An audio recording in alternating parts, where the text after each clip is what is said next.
everybody. It's 6 o'clock. We'll make a start. Can I welcome you to the... I'm hearing my voice. There we go. Thank you. Welcome to the Housing, Health and Environment Committee. And thank you to everyone for your attendance this evening, particularly those who have travelled quite some distance to be here. Item number 1 on the agenda is the evacuation procedure. A fire drill is not expected, so if the alarm sounds, please evacuate the building quickly and calmly. Please use the stairs and do not use the lifts.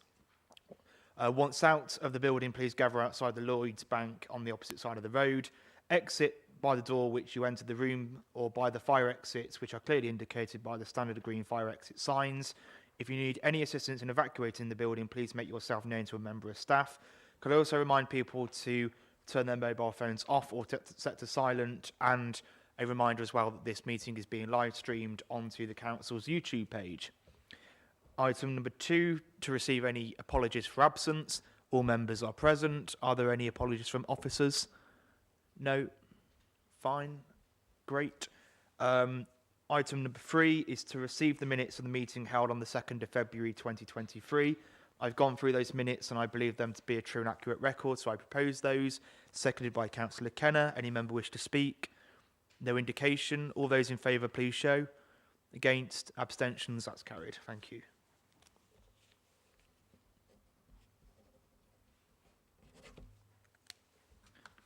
You pass those down, please. Thank you.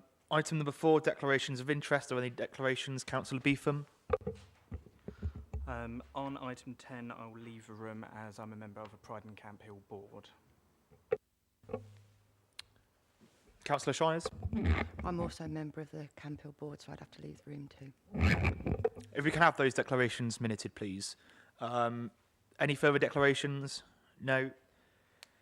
Item number 5 is public consultation. I've been made aware that Mr. Peter Smith would like to speak on items 7, 8, 10, 11, 12 and 15, and no other members of the public have indicated to speak. Item number 6, questions to Cabinet. Are there any questions that members would like to put to our 2 Cabinet members? We have Councillor Gutteridge, Cabinet Member for Health and Environment, and Councillor Golby, Deputy Leader and Cabinet Member for Housing. Councillor Shires. Thank you. So yeah, I've got a couple of questions, sort of kind of leading on from discussions we've had before. So in the budget, there was a £1 million for work to be done on the individual living sites. Can you explain what work has been done and what work will be done in this financial year? Thank you. Councillor Golby. We're actually assessing at the moment what to do with the ILUs. It's the independent living units. They are actually quite hard to let because they are very specific requirements to live in those units, and they're not fit for purpose. A lot of them were built in the 1970s. They don't represent how people want to live at the moment, and we struggle to let them out. So we're actually reviewing what we've got, where we've got it, and then what we can do to adapt, change or bulldoze and start again, quite frankly. So no, I can't actually tell you that, but we are doing a project to assess all that, and it is quite a in-depth and wide-reaching project, so I'll have more later. One more question, Councillor Shires. Thank you. Thanks for that, Councillor Golby. That was a really good update. Thank you. So also, there was money in the budget for work to be done on our hostels and to make them more self-sufficient and pet-friendly, and I believe the Gables had drawings for this. Can you explain what work has been done or what work will be done in this financial year to move that forward, please? Councillor Golby. I don't have a wholesale map of what we're going to do for that sort of thing. It's actually very dependent on the units we're talking about, the facilities that are available. Can we retrofit? Can we not? So again, I can't be specific on what it is because it is very situational. What I can tell you is at Church Road, we built that in from the outset. So we actually have a pet-friendly offer from the off in Church Road. And some people might scoff at actually housing people's pets, but sometimes people's pets are an absolute lifeline to them, and we understand that. And we also understand that homelessness is not just the purview of the down and outs. Actually, most of us in this room are probably a couple of rent checks or a couple of mortgage checks to losing the home. And pets are very much part of that picture. So we do also pay out quite a lot for housing pets. We have to. So again, when we look at retrofitting or building into the new buildings going forwards, that's actually a cost saving to this council as well, because we won't be paying out boarding fees. So again, just to reiterate, it's situational, it depends on the area, it depends on the buildings, and again, it's an ad hoc thing ongoing. Thank you. Councillor Kenner, you indicated. Just have a question for Councillor Golby. So could you give us an update on the knife range, on the work that was involved in that to bring it to the town centre? Thank you, Chair. Councillor Golby.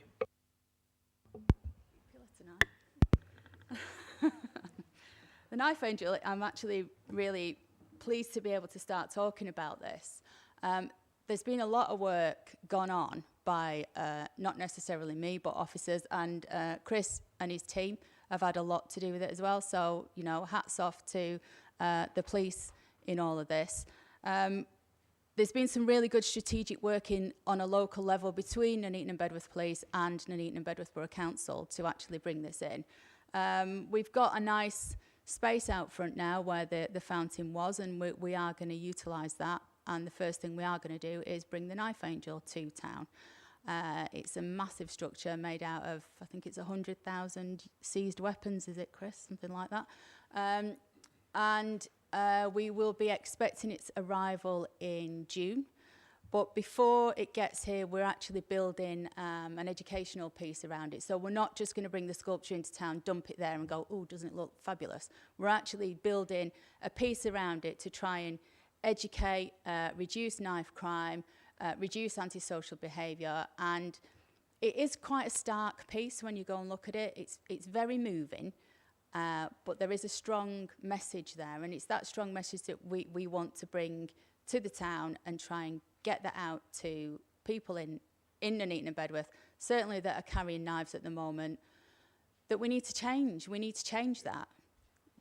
We can't go on the way we're doing it. We can't do things in the same way that we've always done it, because it's not working. We recognise, part of fixing a problem is recognising that the problem is there in the first place. And doing the same thing that you've always done and expecting a different outcome is a fool's errand. So this is something slightly different. We're going to have stuff in the run-up, stuff while it's here, and then I've also insisted that we have a legacy programme of education as well. So this is an all-encompassing piece of work by ourselves and Nuneaton and Bedworth Police. And I'd just like to take this opportunity to thank Chris and his team for doing this as well. So thank you, Chris. Thank you, Councillor Golby. And I had Councillor Beetham indicate as well. Thank you, Chair. This one's for Councillor Gutteridge. Just because I've had lots of inquiries about it, would you be able to confirm when hedge trimming season restarts towards the latter end of the year, if you remember which month? Councillor Gutteridge. Officially, hedge trimming will start in September and we run through to February, similar to the farming situation.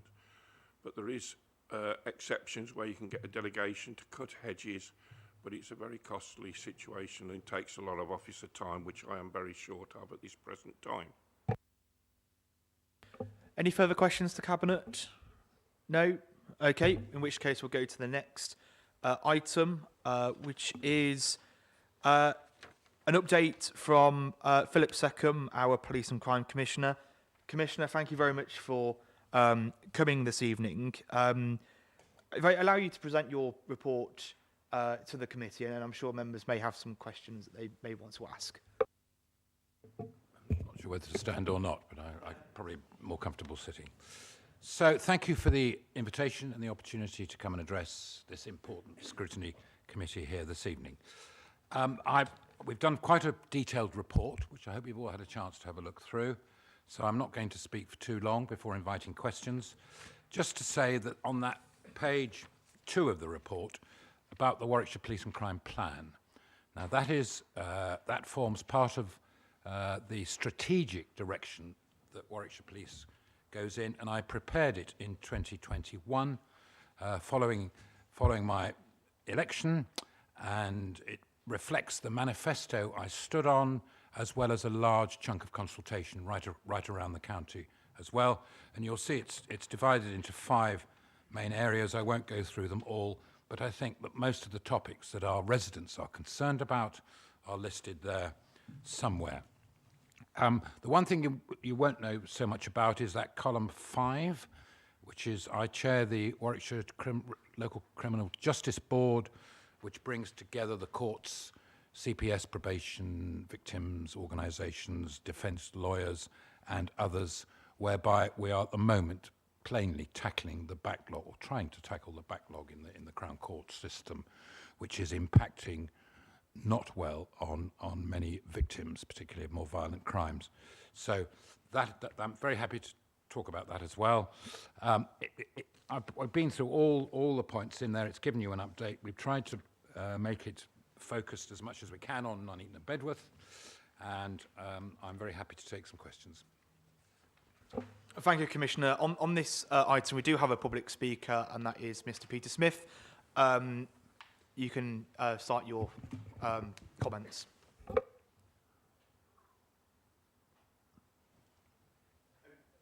Philip, could you just turn your microphone off, please?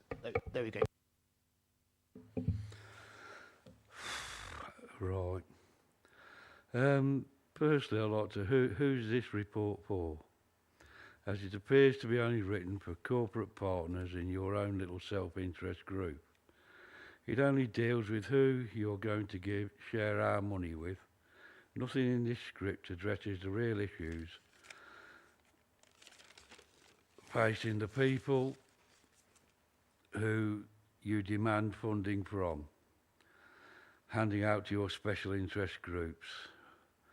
One of the most important urgent issues facing the funders of this corporation is the police brutality. 5 years on and still no one has faced any action over the death of Darren Cumberbatch, although one officer has been fired for further acts of violence against residents, proving that the increase in the cases of residents needing hospital treatment after being dealt with by your corporation is growing daily. Residents have no avenue of recourse. Clearly there is no accountability for the crimes by police, this council, or as there have been many by both organisations, and no action has been taken on behalf of residents. Your corporation has failed those who fund it. You clearly have no understanding of what governed and policed by consent means, yeah? Or what the law of the land is. It's become a real problem in this borough with this council and the police that police it, far too often turning up at the behest of this council to push their agenda. So, failed on every account. I don't really bother who you're giving our money to, yeah? But it's about time you policed properly, understood your oaths, yeah?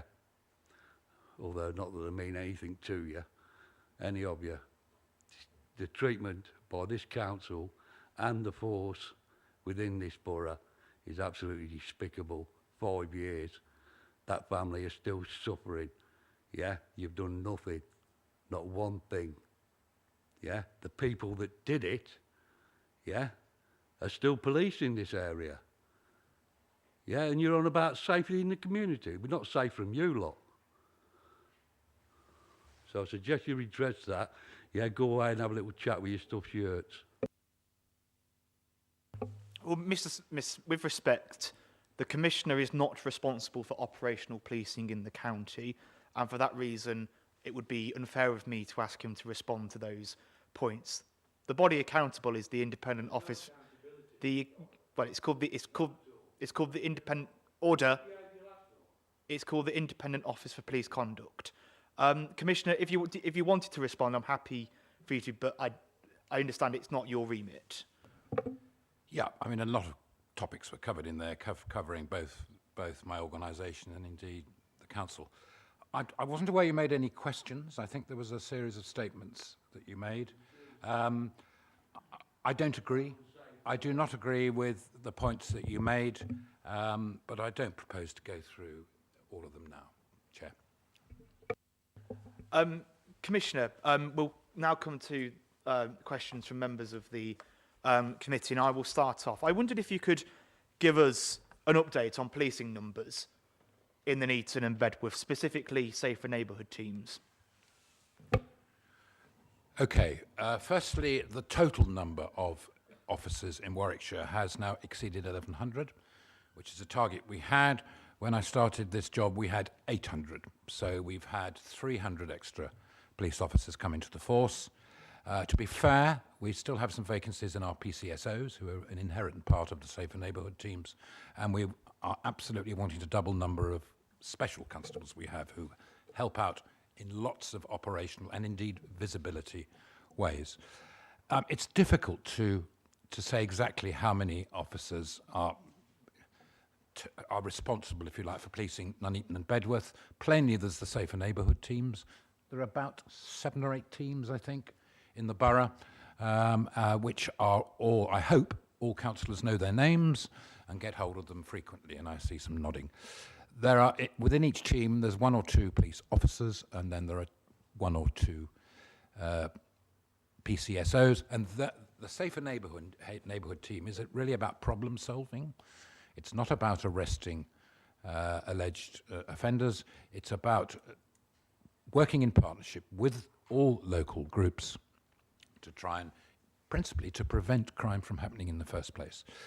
Of course, Nuneaton has a patrol function based at Bedworth, and interestingly, the Chief Constable is going to split that patrol function. We have about 400 patrol officers across the county, and that's going to be split into half will be purely response to 999 and to road collisions and other incidents. The other half are going to be patrol investigators, which means that the first arriving on the scene will investigate that crime and carry it as a caseload and move it towards, if it's applicable, towards a charge and to the Crown Prosecution Service. So there are lots of parts of Warwickshire Police that cover the whole county, which absolutely cover Nuneaton and Bedworth Borough.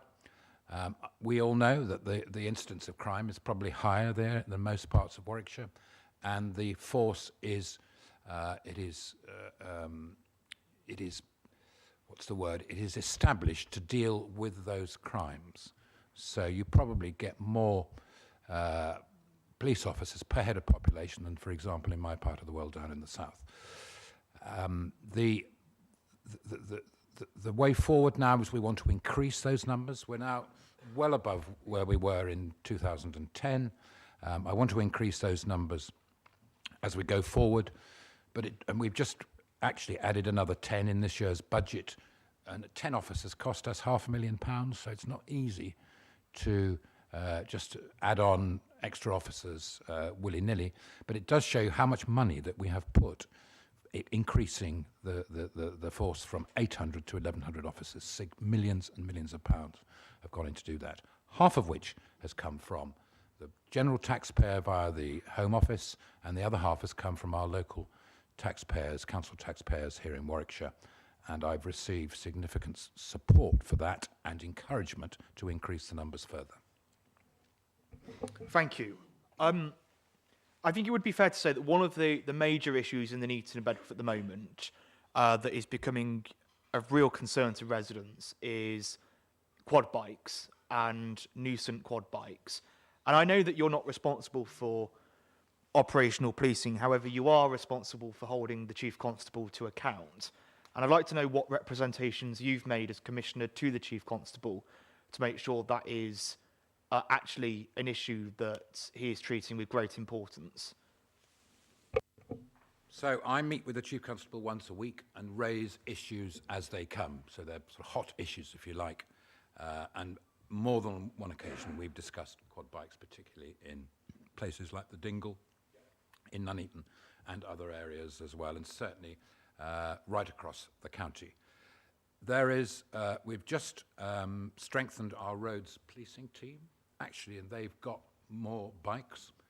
So the response, if it can become quick enough, and obviously motorbikes travel at some speed, we can at least match the offenders with the equipment. We get a lot of reports through to the control room about nuisance bikes, probably more antisocial behaviour than actually committing a crime, although antisocial behaviour is a type of crime. And I know that the local safer neighbourhood teams spend quite a lot of time out and about talking to residents and trying to reassure them that there is a response going forward into these bikes going across mainly publicly owned land. So I hold the Chief Constable to account. We put more resource into those local teams. We've strengthened the numbers. And by the way, I haven't said Nuneaton and Bedworth were the first group of safer neighbourhood teams to be fully manned following that increase in officers. So we've got to try and design out the crimes that happened, and that is a partnership matter with the borough and the county council as well. And the final question from me, this committee absolutely welcomes the £44,000 of direct funding from your office in grant funding to specific projects in the Nuneaton and Bedworth. For example, the targeted scheme in Camp Hill to deter the antisocial use of mopeds by young people. But I wanted to know, when that grant is issued by your office to the relevant charity, local organisation, do you attach KPIs to that grant funding, and how do you basically monitor that grant funding so that, in 12 months down the line you can say, well, actually, yes, this money has directly cut crime? So all the organisations that receive support from my office go through an evaluation progress to substantiate whether it is a worthwhile project, whether it's contributing to the points made in the police and crime plan, and then there are various terms and conditions, and quite a lot of those are to do with how they report back during the period. So most organisations give us a quarterly report, which includes progress or otherwise, and then we can monitor it and make sure that they are doing what they've said they would do in the first place. All these grant applications come from the organisations themselves. We open it up to the wide public. Some come through, as Councillor Golby will know, through the Community Safety Partnership. Others come direct from organisations, but we do try and give a geographical spread to it, and indeed a spread to the sorts of crime, antisocial behaviour that they're addressing. Okay. Any other questions? Councillor Beetham. Thank you, Chair. Just a quick one. It's a very comprehensive report, so thank you for putting it together. And like Councillor Evans says, it's great to see a record number of police officers and in certain areas certainly feeling the enhanced presence. And in regards to engagement, it's been great. Every time I've hosted a community event or surgery, you've attended where you can, and so the police and S&T, when they're not busy tackling crimes, that is. So my question's more in regards to something which is slightly, well, it is operational to a degree, but I know that we have had chats, and it was one of the big things in one of our surgeries before, which was the 101 system. Just asking in regards to the update, because we know that when we last talked, you were looking at different options in regards to how the voicemail system at the beginning, where you press 1 to go on, was going. So I wondered if you had any updates or any further advance on that. Yeah, I probably receive as much questions about 101 as anything else in policing. It's not good, the service. It is actually a nationally run service, so it does affect all police forces. But what I have done in this year's budget, I've given the Chief Constable enough money to employ another 15 call handlers. And part of the problem is, a bit like any emergency call room, there is pressure on, there are always calls waiting, so plenty more call operators, properly trained, will make a difference.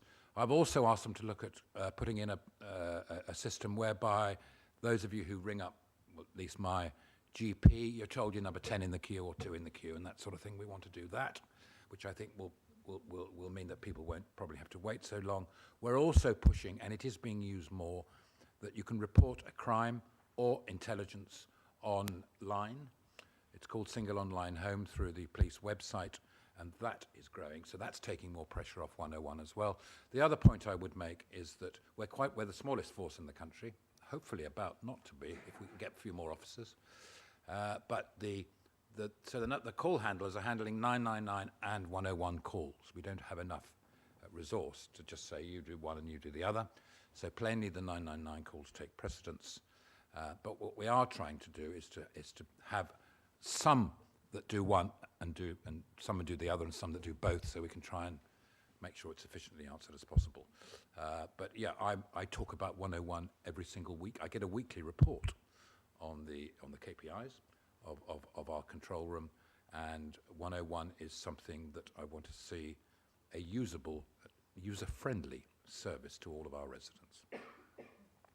Thank you, Commissioner. I certainly support that. When I've used 101 in the past, I've been halfway through a conversation and cut off because I've had to deal with a 999 call. Whilst reporting online is great, I've always said that I do think the police should be looking at app-based solutions, given how much tech is now prominent in our society. Councillor Kenner, you indicated. Thank you, Chair, and thank you, Commissioner, for coming along. My question is about, how I put it, arrests and sentencing. I know it's not particularly within your remit, but you do oversee the police in Warwickshire. I would say at the moment there's a bit of a light touch when it comes to particularly drugs, when it comes to repeated theft or even carrying weapons in some cases. You see individuals consistently and constantly stealing bikes and equipment who get arrested and then get let off and then get arrested again, then get let off. People carrying Class A, Class B drugs only get a slap on the wrist. And these are imprisonable offences. So I'm just wondering what will you do to try and enforce the law in Warwickshire, to try and pass more cases to the CPS for prosecution for breaking the law where that hasn't happened? Thank you, Chair. Well, you've highlighted a problem right across the country. There are far too many users, misusers, abusers of substances and alcohol, and they both result in an amount of police time, an investigation, and resource that we would all well do without. All I would say is illegal drugs are illegal. The police are there to enforce the law. The sentencing is, as you know, carried out by the judges and the judiciary, and they are fiercely independent. So I have no effect on sentences. There could be a big debate on are sentences strong enough, but it's not really my position to criticise the judiciary. They are independent. We do support quite a lot of organisations, and some of them here in Nuneaton, whereby we are trying to educate young people about the dangers of drugs and alcohol. We do have quite a lot of organisations, Change, Grow, Live and Compass are there to treat addicts of substance misuse, and I'm well aware that does lead to quite a lot of crime, burglaries and acquisitive crime in particular. So I think it would be brave to say we have a zero tolerance on drugs. It goes on in our society. That's down to society, not down to the police. And I will support the force in every endeavour they have, firstly to apprehend offenders, and secondly to steer people from going on to drugs and alcohol in the first place. Yes, Councillor Kenner. Thank you very much, Chair, and thank you for your answer, Commissioner. So you mentioned the two halves of what the police is doing, the apprehension of criminals and the education of substance abusers, for example. At the moment, it feels like the effort is going towards the education and holding a hand through addiction and getting them out of it. But there are still so many people who aren't being apprehended. They're not being arrested. I've seen and witnessed drugs, Class A drugs being taken within the sight of police riot vans. when someone has been brave enough to carry a knife into a pub. And this problem it's not new. In 2019, I was witness to a triple stabbing, and a police car drove past, and I was stood right in front of the people with knives, with machetes, with nails sticking through wood. This has been going on for a very long time. The more effort's going into education than it is to apprehension, and I think this is causing, serious injury to people. So I was just coming back on that point. That I'd like to see more effort going into the apprehension of criminals as a deterrent from violence and from drug use and from thievery. Thank you, Chair. I have a budget of about 140 million. 137 million of that goes into the police force to apprehend criminals. 3 million, approximately, goes into all sorts of organisations who help support the police and crime plan. So I think you can probably see from that where the accent is and where I place the importance of apprehending criminals. I would ask anyone who sees it to report it. I suspect a lot of the sightings are not reported, which is not helpful. That would be helpful. And indeed, evidence is the key to policing. So if you've got descriptions of people, if you've got car registration numbers, if you've got anything where you can link it to some sort of illegal drug or alcohol selling or moving into the public arena, please report it. As far as I'm concerned, we're not going soft on drugs. Different police forces do different things, but here in Warwickshire, it is a prime objective, firstly to apprehend offenders, and secondly, to make sure that people don't get onto drugs in the first place. I was make one final point about apprehension of criminals. I won't require an answer from you. It's just I would like to see maybe police on the beat in their cars arresting people. See if a message can be passed down the chain of commands to make more arrests. I mean, surely it's in individual officers and individual areas' benefits to have more arrests, to more successful prosecutions, to meet KPIs, to all sorts, but also in the case of if you see it, report it. I mean, we've just heard the issues 101's having. So if we see it and we can't report it because the call times are too long, or the wait times are too long, sorry, or the website, you log something on the website and it gets lost in the system and people don't seem to get any sort of resolution,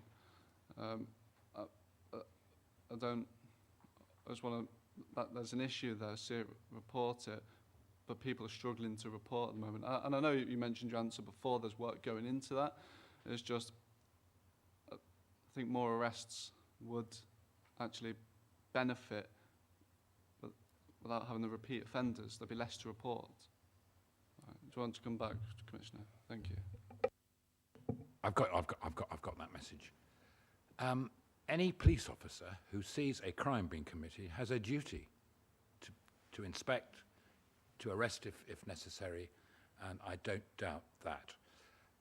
I think this is a societal problem. Schools, hospitals, GPs, parents, they all have a part to play in trying to reduce this awful business of people getting addicted onto drugs. You know all about the county lines, how young people are being exploited to deliver these drugs, and that causes a lot of the violence in places like Nuneaton. We're aware of that. So it is in everybody's interest to have a two-pronged approach, and within the resource we've got, to be able to try and eliminate this problem, or at least reduce it by as much as possible. But I've spoken to parents and loved ones of people who've died as a result of abuse, and it's horrific for the family. And they all say to me, I wish I'd done more to stop my youngster or my partner or whatever it is taking these drugs. So big lesson for all of us. And it is a problem, and we've got to reduce it. Last one, Councillor, yes. That's one. This is, I think, a more welcome one. I see in the report more visible policing, a more visible police presence. I would just like to ask, please, please, please, can we have a visible police presence in Nuneaton Town Centre? Regular police presence as a deterrent, police officers there, ready to apprehend criminals when they commit crimes. So they've got immediate access to the nightclubs and the pubs in Nuneaton Town Centre. So please can we just ensure that happens, Commissioner? It's so important, I think. Thank you. And a lot of those people out in Nuneaton Town Centre, particularly on a Friday or a Saturday night, are very vulnerable. And I'm hoping that you might establish a street pastor scheme here in Nuneaton. We've got them in Rugby, Leamington, Stratford. I'd like to see one set up here in Nuneaton, and I'm looking to try and help that along. Councillor Shires. Thank you, Councillor Evans. I do have a question, but Commissioner, I just wanted to say that since I became one of the councillors on Camp Hill, I've worked very, very closely, as you know, with the SNT, with the ASB teams, and I have found that their support for residents has actually been absolutely fantastic. And I know recently the reports I'm getting back from residents is actually, oh, brilliant, people actually do care. And part of that is, and I was going to say two-pronged approach myself, is while I see that the officers are out there arresting and doing what they need to do, actually myself and some of the ASB team are working with residents to form more of a community base in order to support people to become more proactive within their community. And I think there is an importance for education in order to prevent crimes happening in the future while we've got the other going on. With regards to 101, now years ago I worked with 101 in West Midlands Police. I actually delivered some training, and one of the issues that came from the 101 and the 999 staff was retention and staff morale.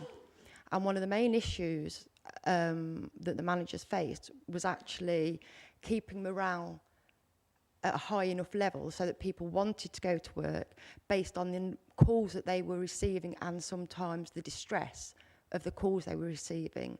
And then the lack of support the 101 staff, the call handlers, were getting after. So they may be on the phone, for example, and an officer's being stabbed, and they were expect to continue with their day, whereas everybody else had counselling, that kind of thing. And I was thinking, with what you're looking for 101, are you doing anything specifically around ensuring the mental health and the well-being of those call handlers is of priority?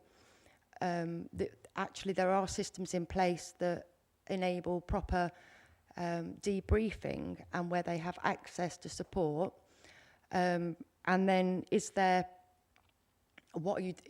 then being used as a benefit for staff retention and to recruit? I hope that wasn't too long. Is that, yeah? Yeah. So you've raised a number of very important points there.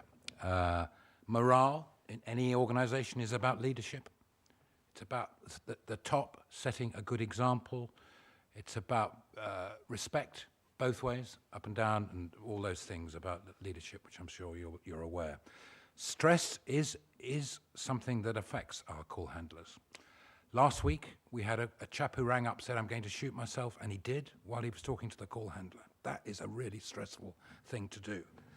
So the well-being of all of our staff, and that includes officers and all of the staff who are not sort of warranted officers, is really high.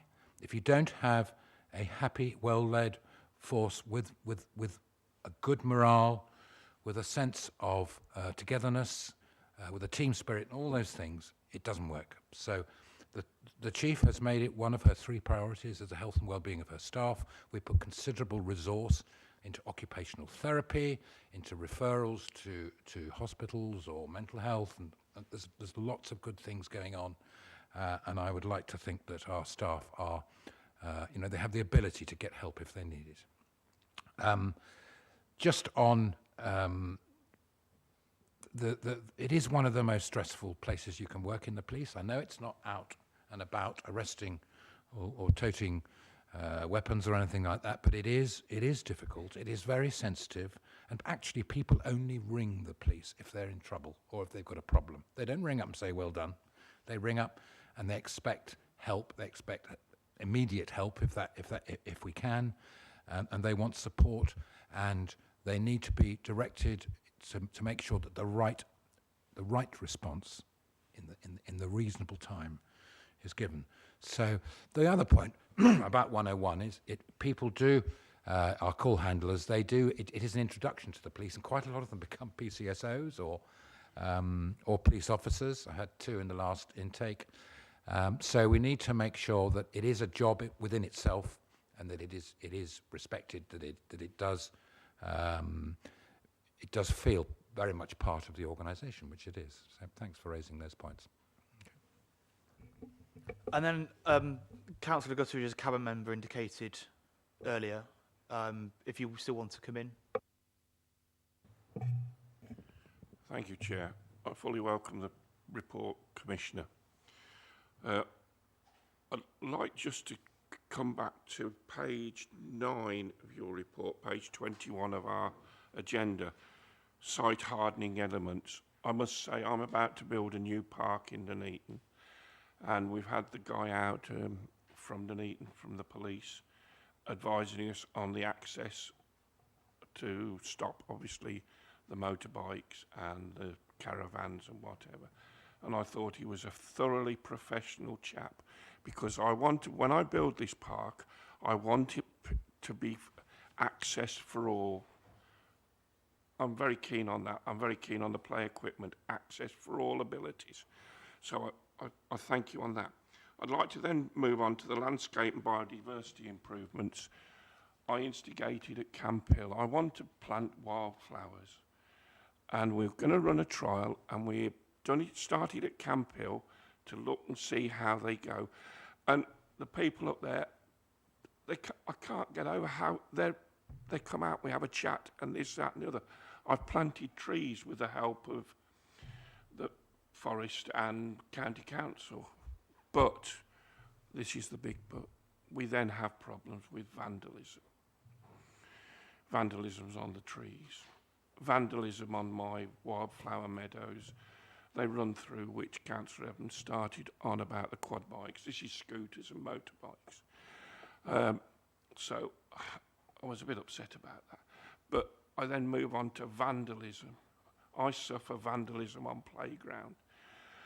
I could write a book of how much vandalism I've had to take over the last 12 months. Stubbs's pool, they burnt the matting and the fence. We move on to Montana. They burnt a piece of play equipment at Montana.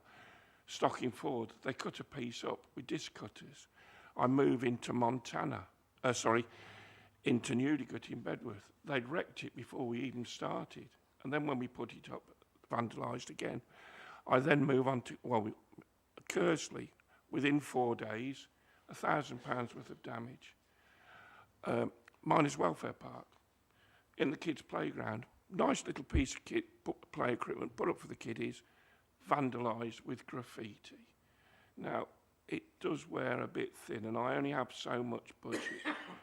And, I'm looking to see what we can do with the help of the police.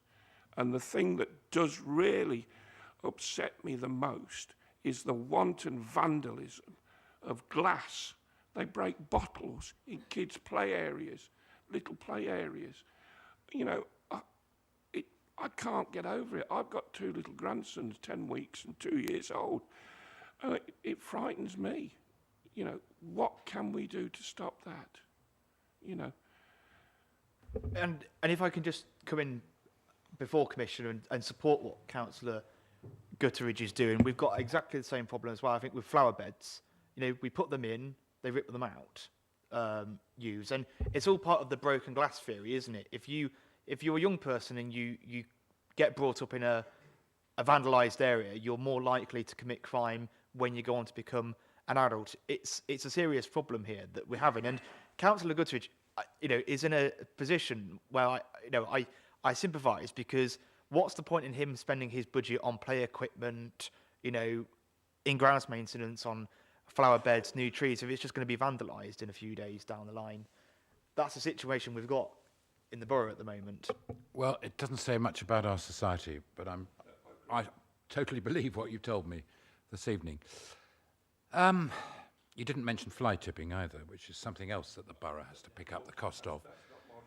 Yeah, right. Well, that is similar to vandalism. That's picked up mainly by the local authority.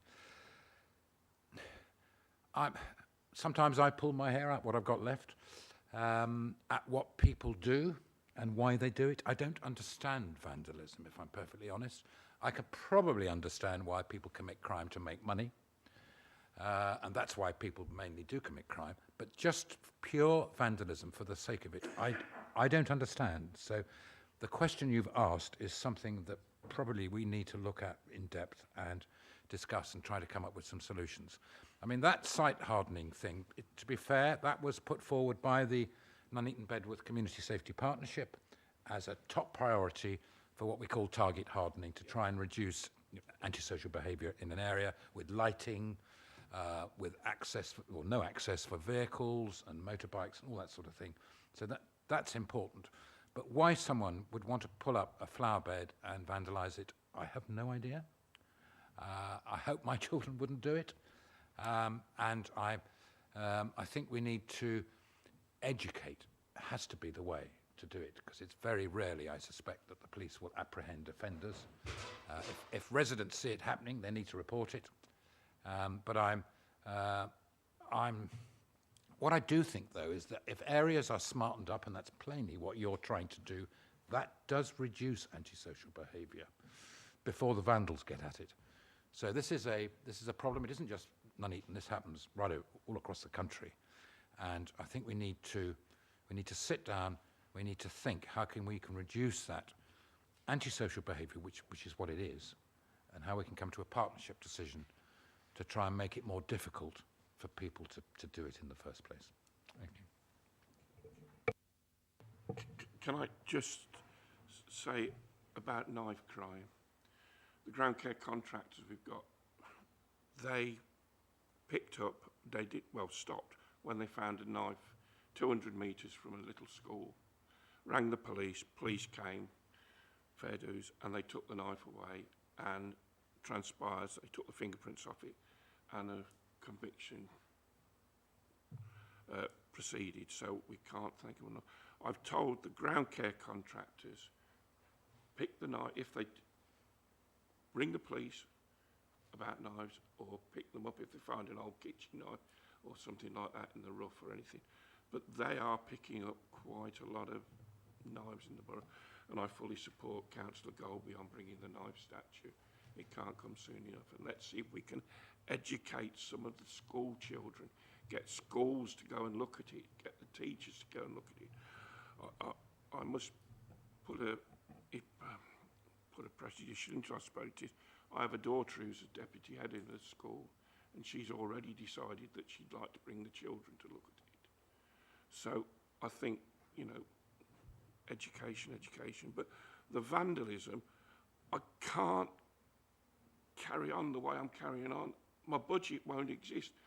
It's tight enough as it is, obviously, but I'm getting to the stage where I'm having to say, we can't put it back. Can't put the equipment back. I mean, a swing seat, I'll go through probably 4 a month. And, by the time you've fitted them, got them in, they're a couple of £100, £1,000 a month, 12 grand a year. I can't, and it's for the entertainment and enjoyment for the children. I just cannot get through to, I did think about doing a video about vandalism and putting it on the council's website, but then they think, well, if I do that, will it give them more? Will they have another go? Will they do more vandalism? So I'm at a loss, and so is my team. I've got some very good playground fitters, because we have to do make, do and mend, because we haven't got the budget. I mean, we put a play area down in Marston Lane in Attleborough in Councillor Harbison's ward, and within a week they'd ripped the fence down. So I've said enough now, and I think I'll leave. There's no more questions. So if you want to sum up, Commissioner. I mean, it is outrageous. Absolutely agree with you, and we have to, all of us have to think, how are we going to stop children, and they're probably getting younger, doing this to our, you know, our beloved parks or public open space or whatever it is. A little tip: it might be worth, when I know there's plenty of development going in on Nuneaton. Make sure you get some 106 monies, and I'm sure you have. But keep going at that. I think developers need to contribute to the local environment, and that's a pretty obvious one to do. Thank you, Chair. I'm grateful for you letting me go. I've got my next appointment coming up. But I hope you found the report interesting.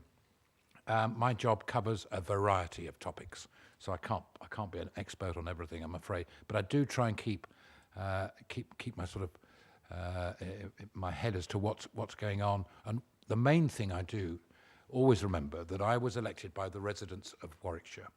They are my interest, as they are for councillors, and I listen very hard to residents. I will come up to Nuneaton as much as I possibly can to listen in the flesh, and Bedworth, and please encourage anyone who does come to you with a problem.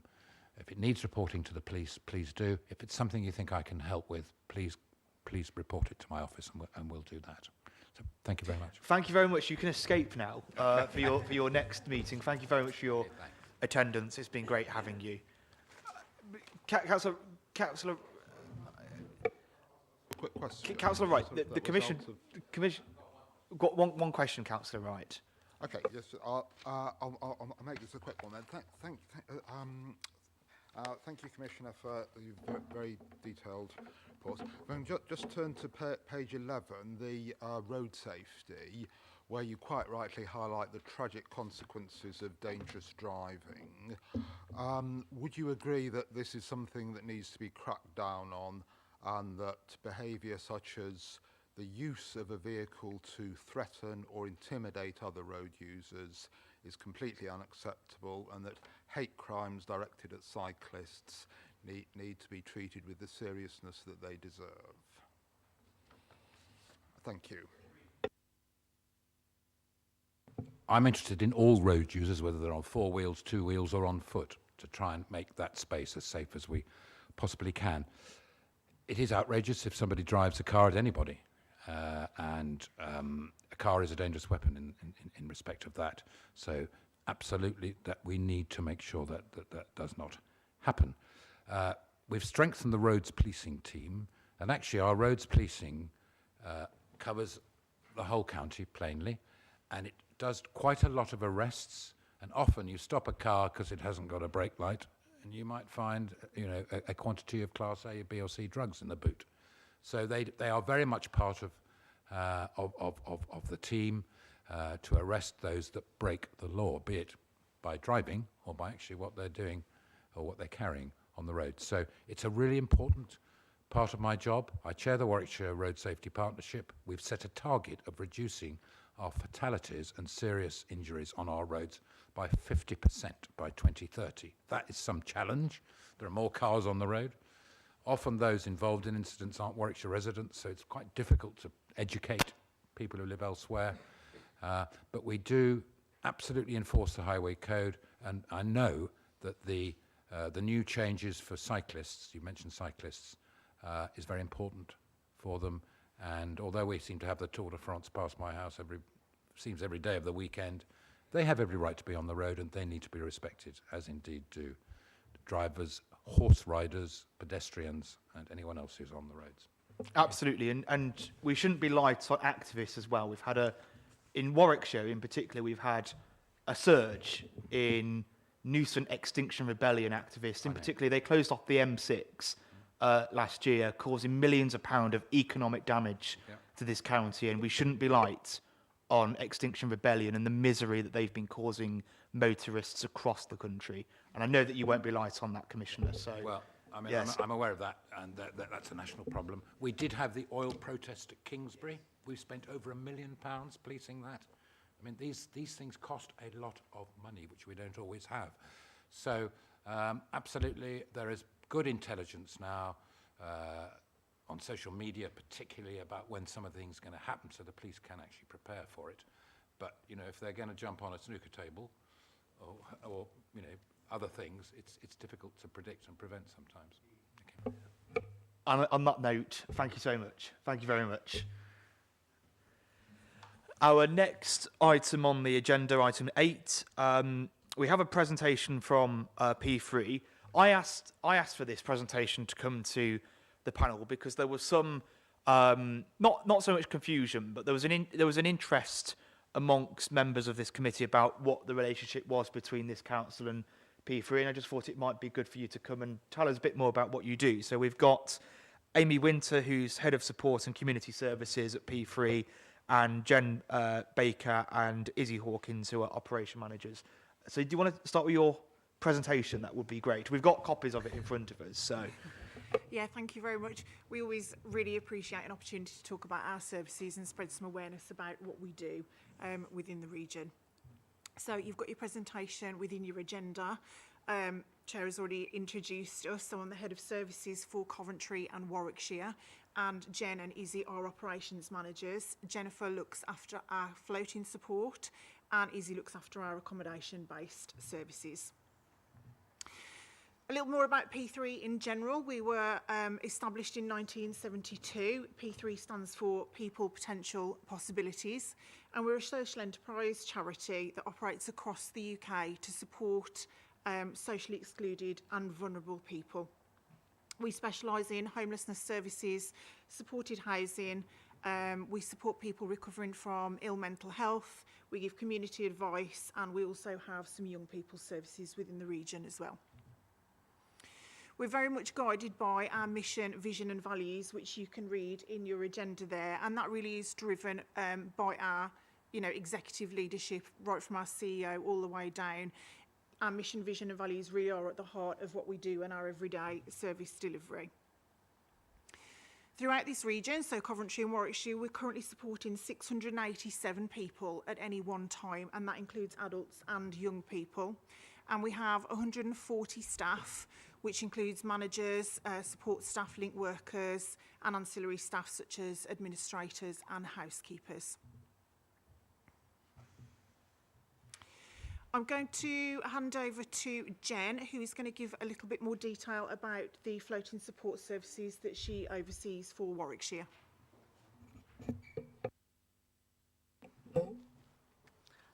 Hi, thanks for having us. So our floating support service, which operates across the county, is for support for people who are over the age of 25, and it's housing related support. So anything that's tenancy related or could impact any tenancy or gaining housing.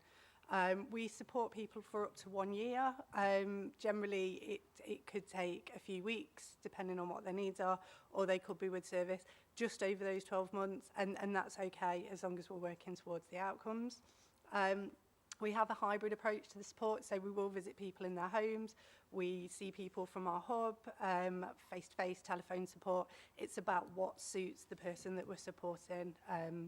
We aim to have weekly contact. It may be that the person only wants to be seen fortnightly. That's fine. We'll see them fortnightly because we are person-led. And we'll signpost to the relevant agencies. So we don't do everything as much as we try to, but we work really closely with other agencies like CGL, CAB, and we rely really heavily on that partnership working.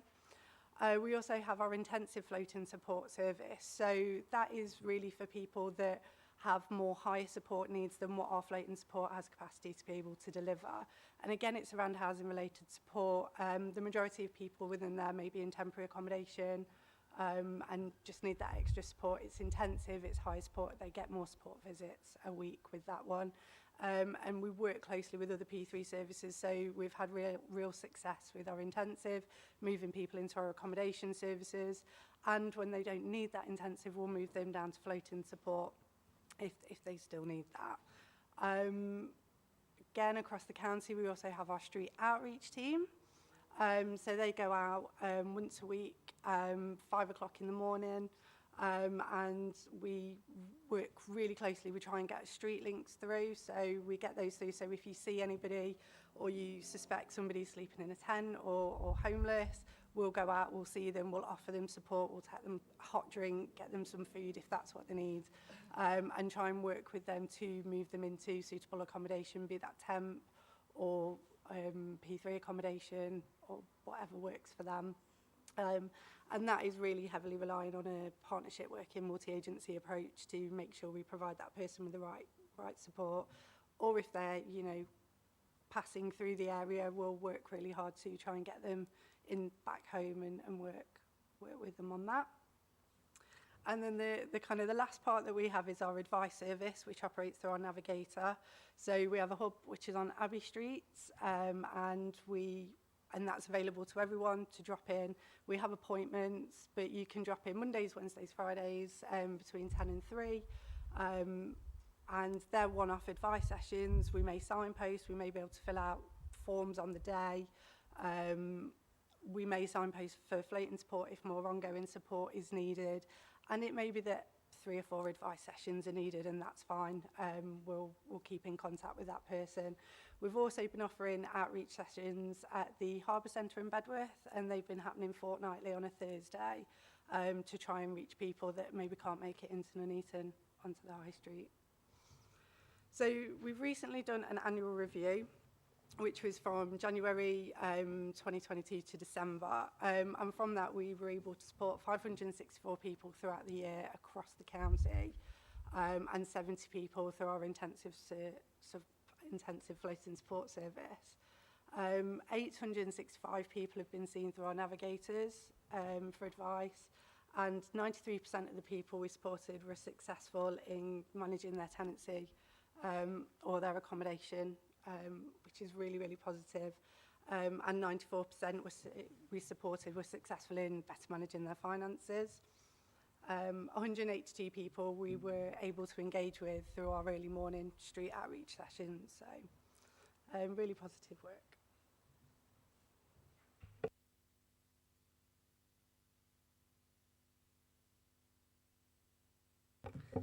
Thank you. I oversee all the housing related support, the accommodation across Warwickshire, and we support 163 people in accommodation at any one time. It's support for people over the age of 25 for up to 2 years. People can move on quicker, or, you know, as soon as they're ready and they've got the skills to move on. It's personalised support, and it's tailored to the person's needs and their wants. So people lead their support, so we guide people in moving on. We have dedicated key workers that will work with somebody throughout their stay, and they will see people as much as they need to be seen. So, you know, once somebody moves in, it will be quite intense for the first couple of months until somebody is then ready to just move on, which we will tailor off a little touch there. We use a strength-based and trauma-informed model of support and environments that are psychologically informed. We're doing a lot of work at the moment on psychologically informed environments that's making our accommodation and the way we talk to people and treat people in a friendly, supportive way. And we don't force people here to have the support, it's working alongside people. So working together, we enable people to become tenancy ready and live independently. We have the Gables, which is a 24-hour accommodation service. It's a smaller, homely environment. It's a 5-bed hostel, and it's a safe place for people to live in a nurturing environment whilst gaining the skills to maintain a tenancy. So that could be anything from somebody, you know, budgeting with somebody, shopping, cooking, teaching people the skills to then move on. We have professional trained staff, and they provide person-centred support around the clock, so there's always somebody on site there to offer support. The length of stay is based around the person's needs, and we also get access to a variety of services and therapeutic interventions, so things such as support with mental health, GPs, that whatever they need to link in with.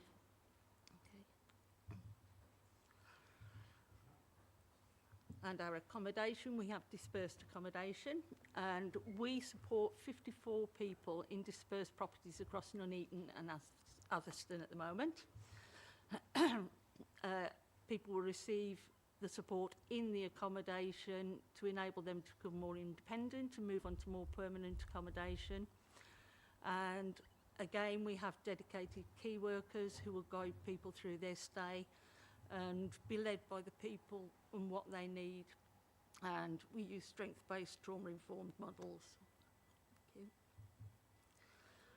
you. So we're working together to enable people to become tenancy ready and live independently. So again, our impact report that we've just completed, we supported 240 people in P3 accommodation across Warwickshire. 15 people supported in the Gables accommodation, and 34 people have been seen through the Gables floating support and move on support. 61% of people supported were successful in better managing their tenancy and accommodation, so we didn't see people coming back through. And 65% of people supported were successful in better managing their finances, and 66% of people supported were successful in finding meaningful use of their time, so linking in with the community and being part of the community.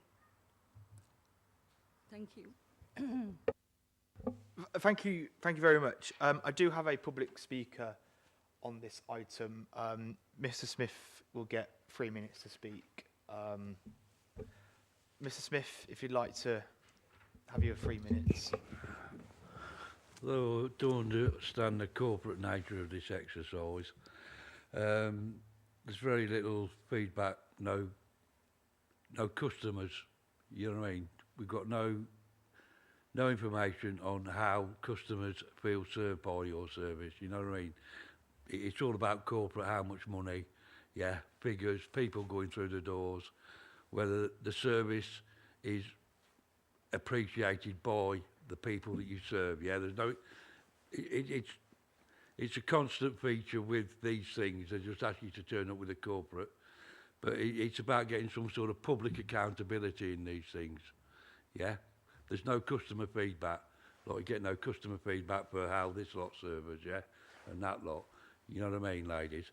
So if it'd be nice if, you know what I mean, you could bring some customers with you, or at least some report of how they feel served by you. That wouldn't be unreasonable. It is public money, all of it, that funds all this. Yeah, the public would like to know that our vulnerable people are being looked after properly, you know what I mean?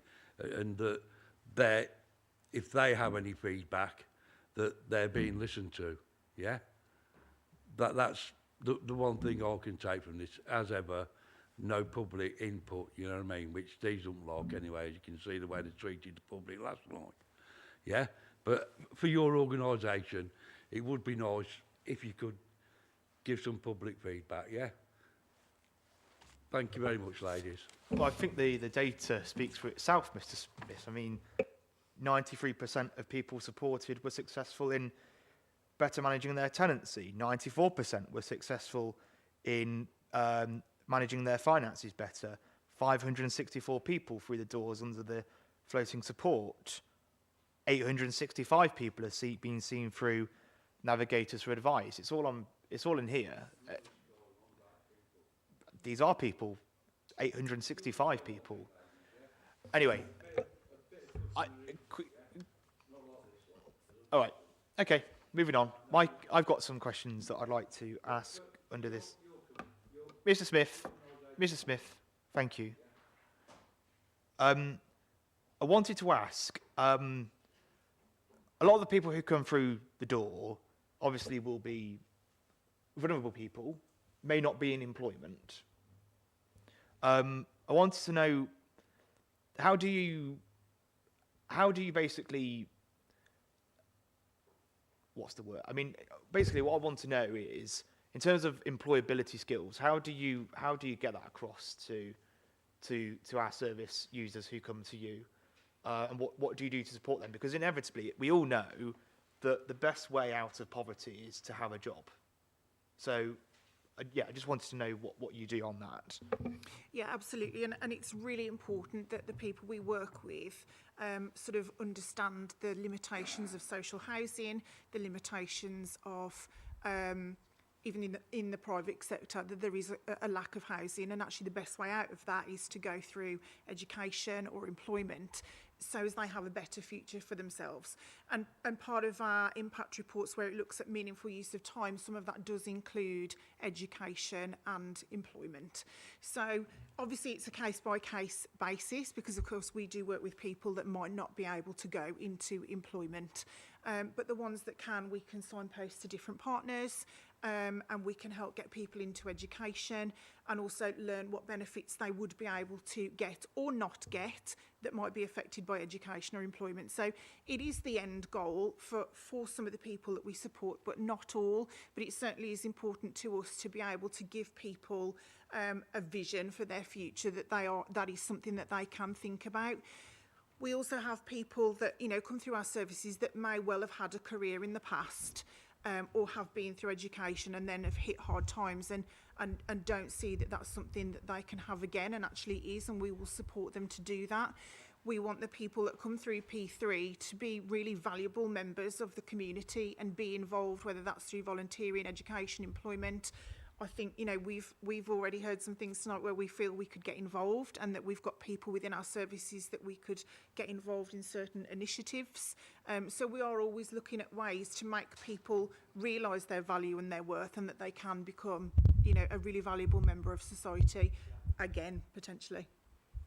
It's an incredibly good point, and you know, in my previous job, you know, I worked alongside this individual was a banker in the City of London in the 1990s, multimillionaire, lost everything through a gambling addiction, and then was rough sleeping.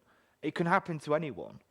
And I think that's the common misconception, is that it can happen to anyone. We're not just talking about people that you might see sleeping on the street. Hidden homeless is a massive problem as well. Absolutely. People that are sofa surfing, living with friends, living with relatives, because they may have been, you know, they may have had a life, a marriage, a relationship, a career, and then through the cost of living crisis or whatever may have happened has happened, they've lost everything. You know, so it's not, the stigma attached to it is very much these people that are just on the street, that's it, that's what you see, and it isn't that at all. It can happen to anybody, and we're happy to always support anybody that comes through our doors, regardless of their past situation. Final question from me. Our job was the housing committee to scrutinise the housing department to make sure they're doing the job right, which 99.9% of the time they do, if not 100%. I just wanted to ask, how do you find your relationship between yourselves and the housing department at the Nuneaton Bedworth Borough Council? And is there anything that you think could be improved? To be honest, I get really, really positive feedback about the relationship between Nuneaton Council and our support workers. Yesterday I had a staff involvement forum where I meet with some of the staff to see how things are going, and where people might find issues in other areas. The feedback that we get is really positive. We have a post which is a mental health support worker, which has been funded through Nuneaton to work with people that are too high need for our floating support service, and that's been really, really successful, and we've supported people through that. So yeah, there is a really, really good relationship there. It wasn't. I didn't want to put you on the spot. It wasn't to. Good. Well, and that's really good to hear. Councillor Shire, as you indicated. Thank you very much for the report. I actually came across P3 quite recently when a resident got in contact with me, and unfortunately it wasn't the best experience that they'd had with P3, and it was with Bromford Housing as well. Anyway, once I was involved, P3 were absolutely fantastic, supported the resident, etc.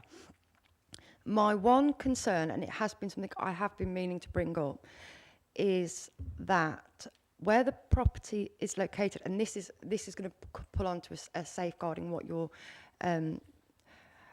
policies are with regards antisocial behaviour, is one of the property in Nuneaton.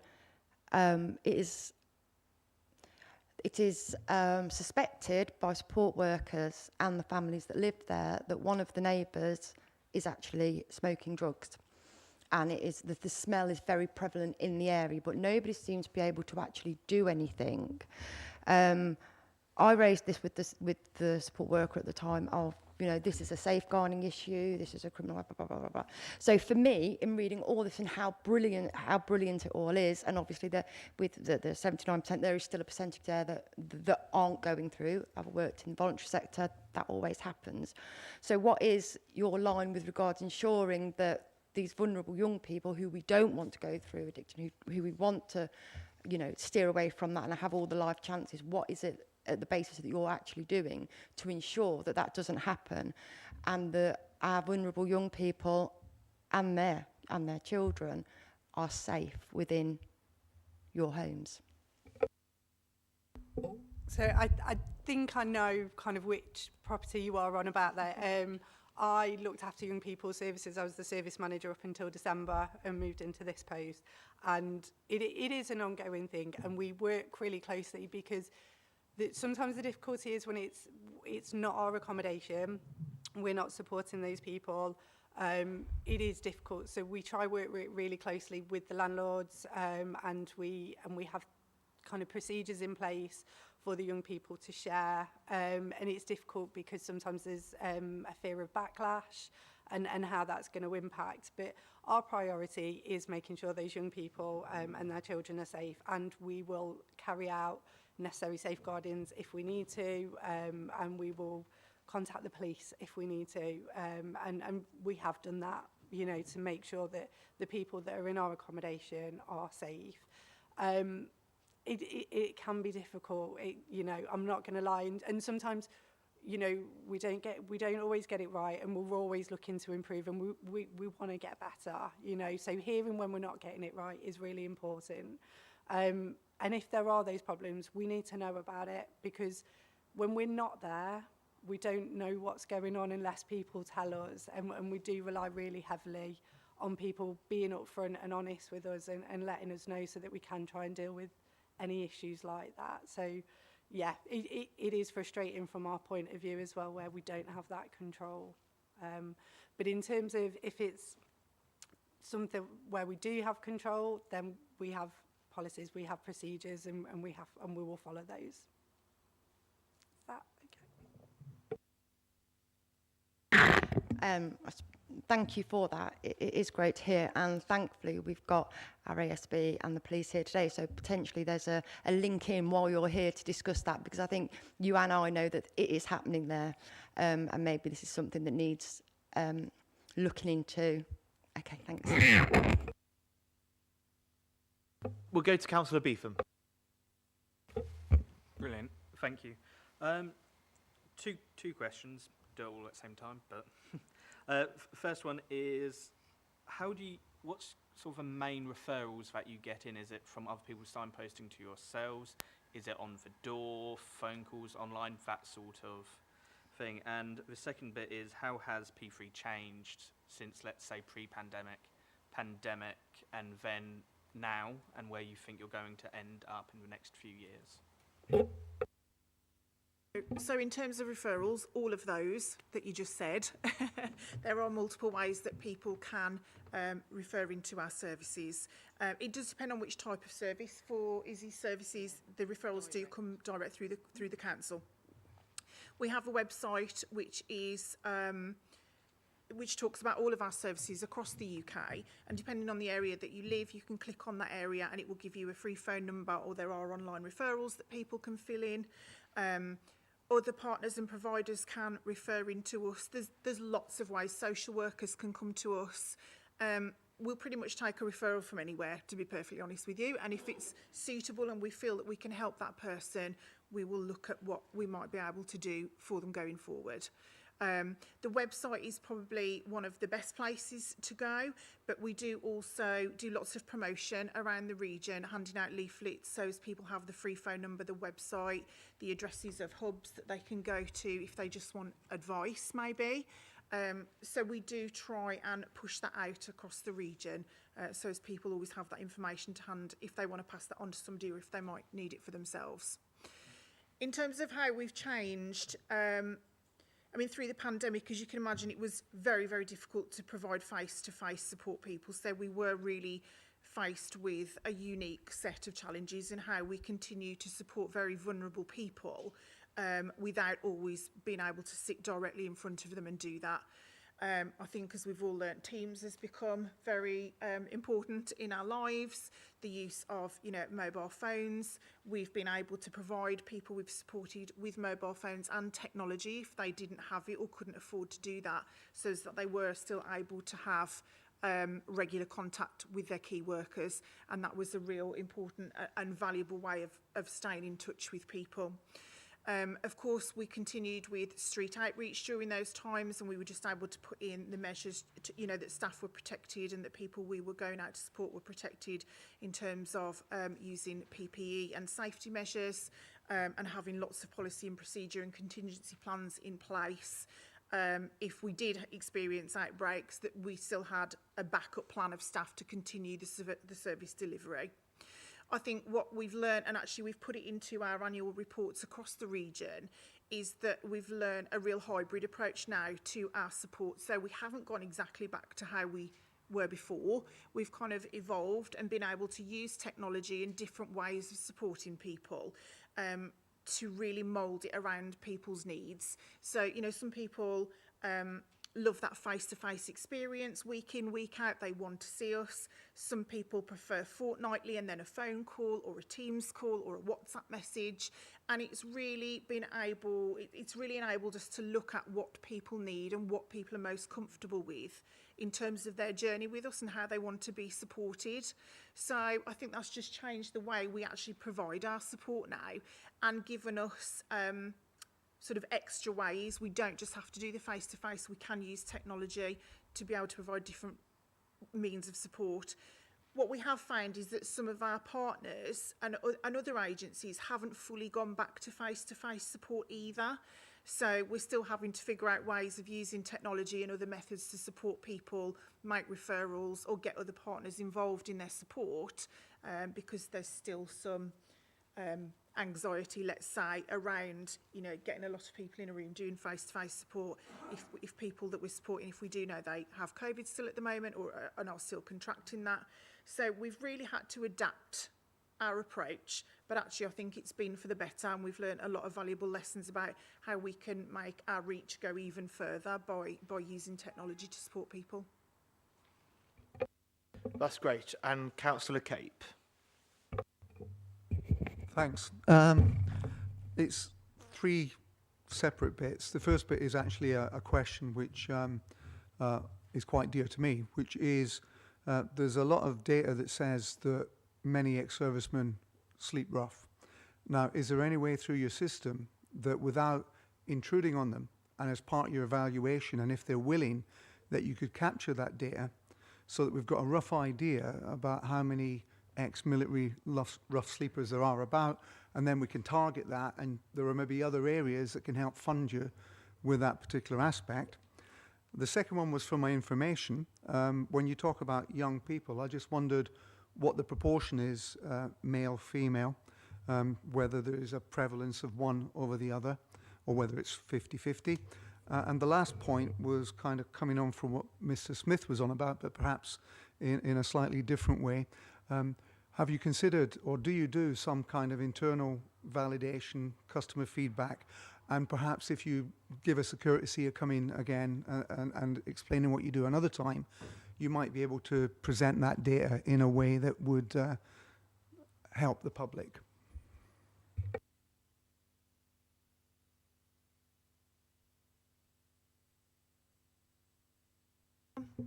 My voice is probably quite loud enough. So we can capture any kind of data, and we're commissioned through the local authority, and sometimes we get asked to look at different data sets. We have a huge internal reporting system that we can put different measures in to look at the referrals that come through, so we can capture age range, gender, where people are being referred from, what their background is. So although I don't think we record specifically, The question is on there. is it on the refer If they're for which exam service? forces or For, okay, so it is in this region, forgive me, whether they are ex-armed forces. So we can specifically then go into the system and populate the data for whatever question we might get asked. If it's not part of our system, it is something that can be put in. I used to manage the services for Wolverhampton, and we were asked for a specific set of data that we didn't currently capture, but we were able to build it into our system and then move forward and report on that data. So that is something that we would be able to pull a report on, which would give us the numbers of the people that are referred to us and possibly where they're referred from as well, which might be useful to know. Sorry, what was the second part? For young people's services, it's more male for young people's services. It does depend. What would you think the split would be, Jen? in singles. Yeah. It's probably 70-30. Yeah, 70-30 In single. male to female in single young person's accommodation. Right. I don't think that... Oh, Councillor Singh.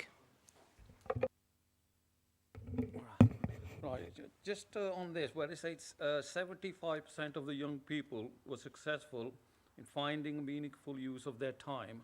Just curious, what happens to the 25% which are not successful? So I think it kind of answers one of the questions before. So that data is taken from people's support plans.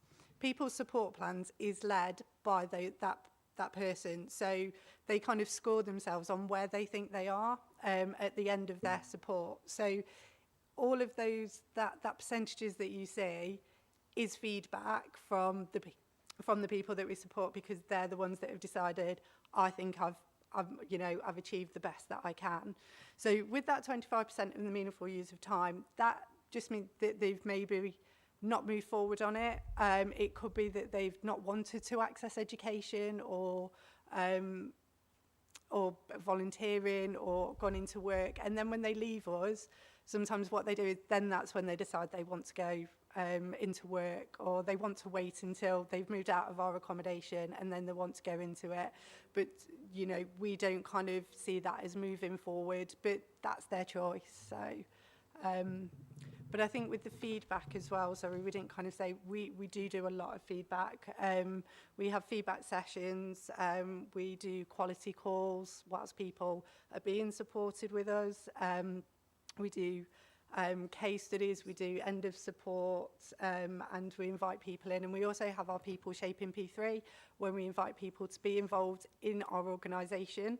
So they may sit on interview panels for staff, they will mystery shop services, they will peer review our services. So that is something that we're really, really passionate about, is having that involvement and that feedback.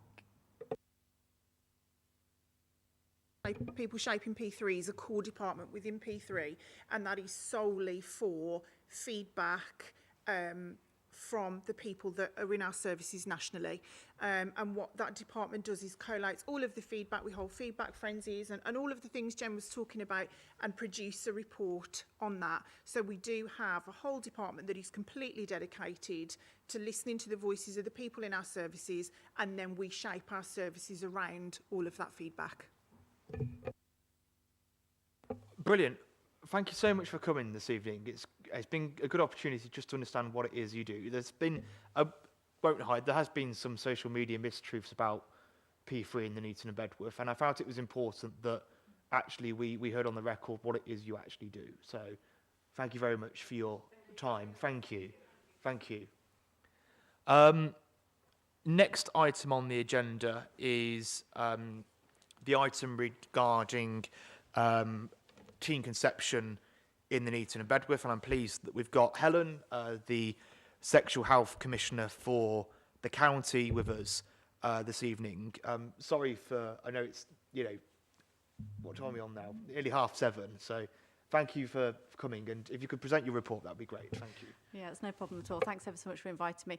I think with this report, we've just done a quick overview from what we've achieved over the last year and to look at the ONS data that we have access to. I just put a caveat to all of our data. The ONS data is what we rely on, and it takes quite some time. There's quite a lag with this data, which please bear with me. It is really, really frustrating, but we have to work with what we've got. So there is sort of a 12, 18-month delay. COVID exacerbated that because a lot of our data sets obviously weren't the priority. So we can see that the most up-to-date information is from Q3 of September 2021, and that still is what we've got across the county. And we can see the county as a whole is continuing to reduce its teenage conception rates annually. So we're still slightly above the England average per 1,000 population of under 18-year-olds, but we're 13.6 and the England average is 12.7, so we're not too far off. When we look at the rolling average, which is the number that we tend to use, we're 11.8 per 1,000 population, which means we are below the England average, so it's slightly skewed in that sense. The data relating directly to Nuneaton and Bedworth, we've only got up to 2020. Still mindful that that is pre-COVID, which is skewing a lot of our figures.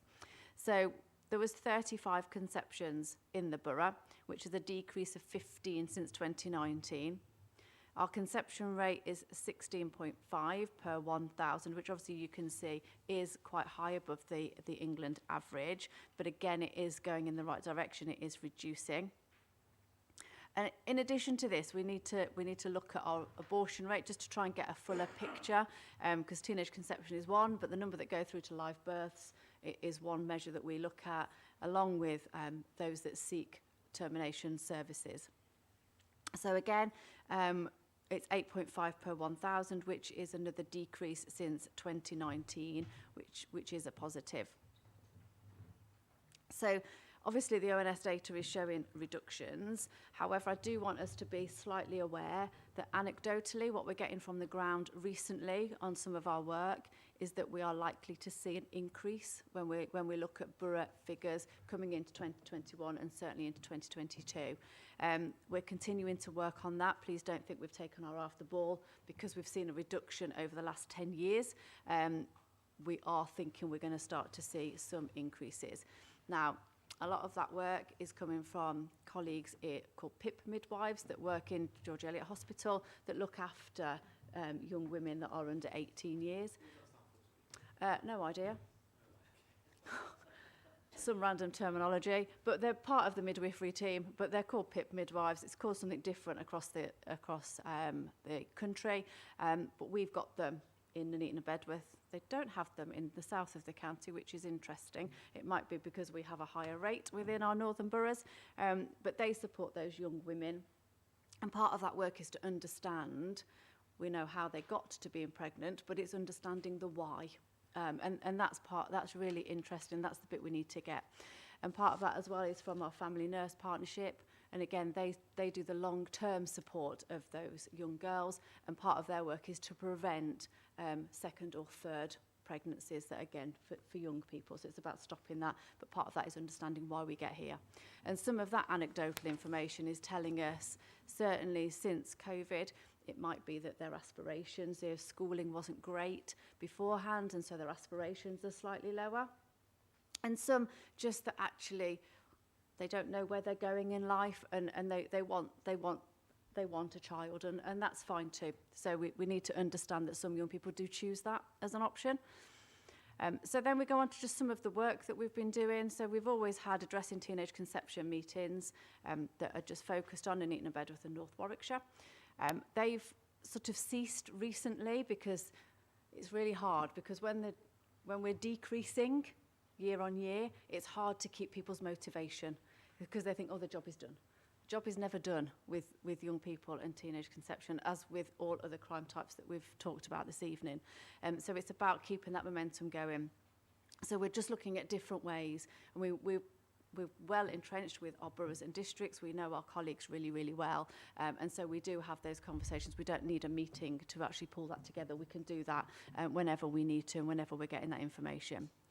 Another way of correlating our information is to look at the pharmacies that are delivering the EHC, so emergency hormonal contraception, otherwise known as the morning after pill.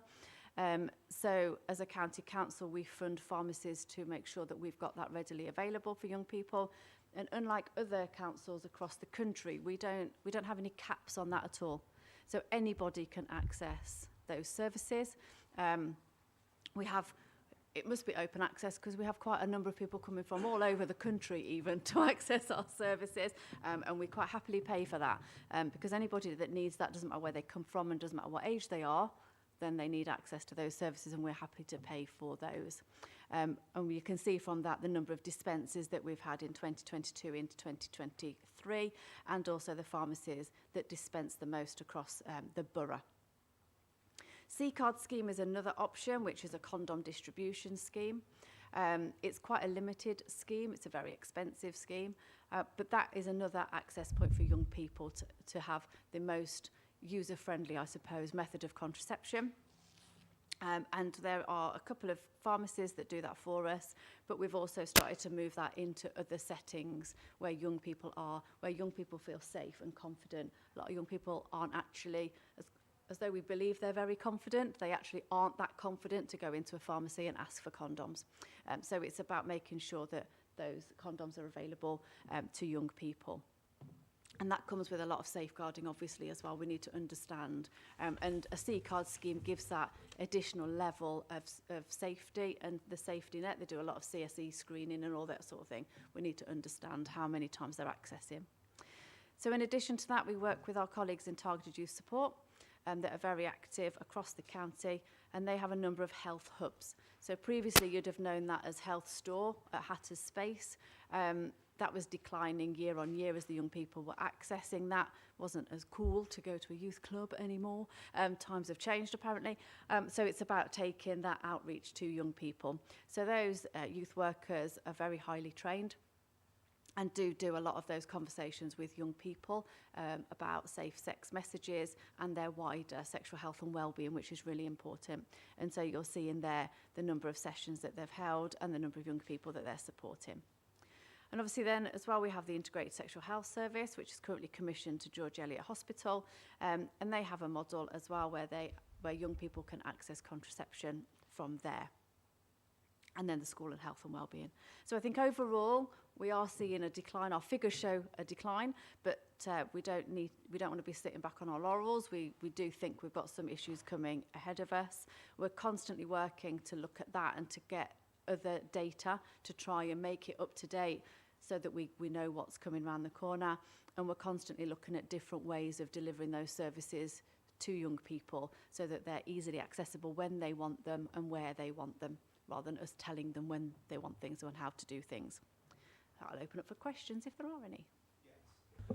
Thank you. You just explain how does the C-card system actually work in terms of distribution? Because I presume you just don't give them out willy-nilly.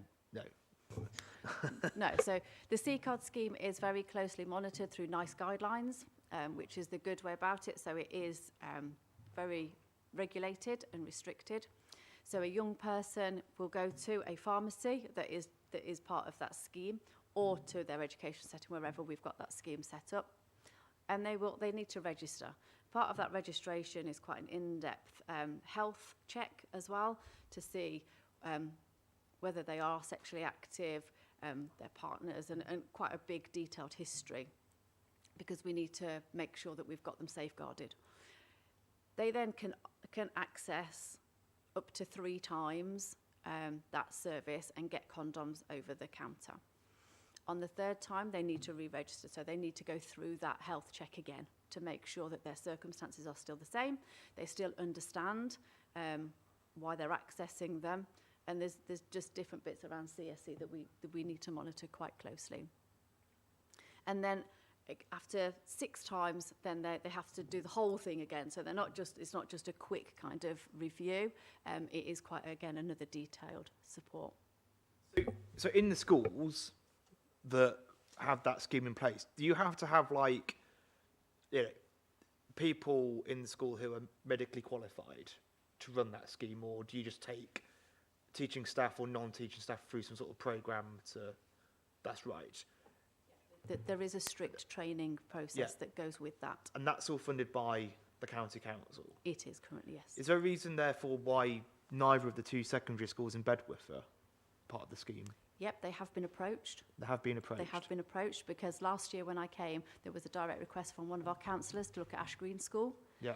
They have been approached on a number of occasions, but they are yet to join that scheme. Have they given any reasons, and Nicholas Chamberlain, have they given any reasons? Not currently. Nicholas Chamberlain are currently having additional discussions with colleagues in the Integrated Sexual Health Service to see what young people need there. It might not be a CCOD scheme, it might be a different scheme altogether. And that's the same with Ash Green. CCOD isn't right for everything and for everybody. So what we need to look at is other schemes also. Whereas young people want these and want to access them, we sometimes do have problems with not necessarily the staff, but probably the parental governing bodies start to get very nervous about us talking about condom distribution and around, you know, does that mean then that we are promoting sexual activity? No, we're not. What we're saying is it's not just about having sex, it's about understanding your sexual health and your wider well-being. And some of that we have to get across to some of those governors as well in those schools. But discussions are going. Well, I'll certainly be speaking to the chair of governors at Ash Green School. I know quite well about that. As I do think there has to be some sort of scheme in place. And if that's the case for Nicholas Chamberlain, I'll be writing a letter to the head teacher as well. So, final question. When we had the, the abhorrent situation with child sexual exploitation in the north of England, Rotherham, etc., it was often the sexual health practitioners on the ground who were, they knew it was a problem. I don't want to put you on the spot, and if you can't comment, just say, but do you think CSE is a problem in Warwickshire? I wouldn't like to comment. I'm not in that world anymore. I do go to some operational meetings around CSE, but our policing colleagues are much better advised to talk about that. All I can assure you is that any services that we've got are very well trained and well versed in undertaking screening tools with all young people that they come into contact with, and any concerns are raised through either the one front door, formerly the MASH, or reported through to our policing colleagues. Councillor Shires, you indicated. Yeah, thanks. It's the CCOD scheme. When I worked Citizens Advice, I broke all rules we worked with the Respect project that was running in Coventry, and we actually used the voluntary sector to deliver the CCOD scheme. And we actually found it quite a hit, although the receptionist wasn't too happy that she had to go and learn how to put a condom on a banana and then show young people. Have we, it's true, it's what she had to do, if one's looking like, but she did. Have we thought about being more innovative and looking outside the box? Because we did find that people do prefer to engage in the voluntary sector, whereas they may feel that they're not going to be writing a note and they're not going to be doing various things or reporting back to mum, because whether we like it or not, statutory can still seem kind of, frightening to some people. Have we thought about that? We're constantly thinking about different ways of doing things. I can assure you of that. But it does come with its complications when you start engaging these sorts of conversations with the voluntary sector. Because of the safeguarding elements that go with it, we have to be mindful of what we're asking our voluntary sector to do and to undertake. And equally, we need to make sure that that provision is right for young people and in the right place. Okay. Councillor Beetham. Brilliant, thank you. So we've heard that we'll probably find an increase in these figures going forward. Especially during the COVID period, it'll be interesting to see what effect the lockdown had on such figures. And to you, anecdotally, we'll probably see a rise because less time outside, more inside possibly. But my question is, we have a lot on the education aspect of prevention. We have the accessibility of prevention. Is there anything that the average child going through the normal processes where they would be left out of having that education or having that access? I know we said that some schools, for example, not going for like C-card or doing that. Is that a common occurrence of schools not necessarily refusing to engage in, I'm not just talking about the C-card scheme, but any other scheme that's put forward by yourselves, specifically in Nuneaton and Bedworth? Yeah, the change really came from the Department of Education in 2020, which made RSHE, PSHE, whichever way you want to coin it, statutory, and it became the responsibility of the schools to undertake that work. So that is a statutory requirement of those schools now, which meant that we don't have to deliver that from a county council perspective, and that's the right thing to do. So there is strict guidance that schools have to follow now as how they increase that into schools. There is still the rights of parents to withdraw their children from certain education around this topic, and that is the right of the parent to do that, and we must respect that going forward. What we have to remember is the C-card, condom distribution schemes, whatever we try and put in place, that they are voluntary for some schools, and I think we have to be mindful that every single topic that we talk about, we go, education need to do more. Education are as up to it as everybody else is. And so we just need to be mindful of what we're asking our colleagues in education to do, I think. Brilliant, thank you. You said about the right of parents to refuse the education, and that's totally up to them. Do you find through the commissioning and the data that there's a direct correlation, or is it equally those who withdraw that education and those keeping that sort of thing, and safe access?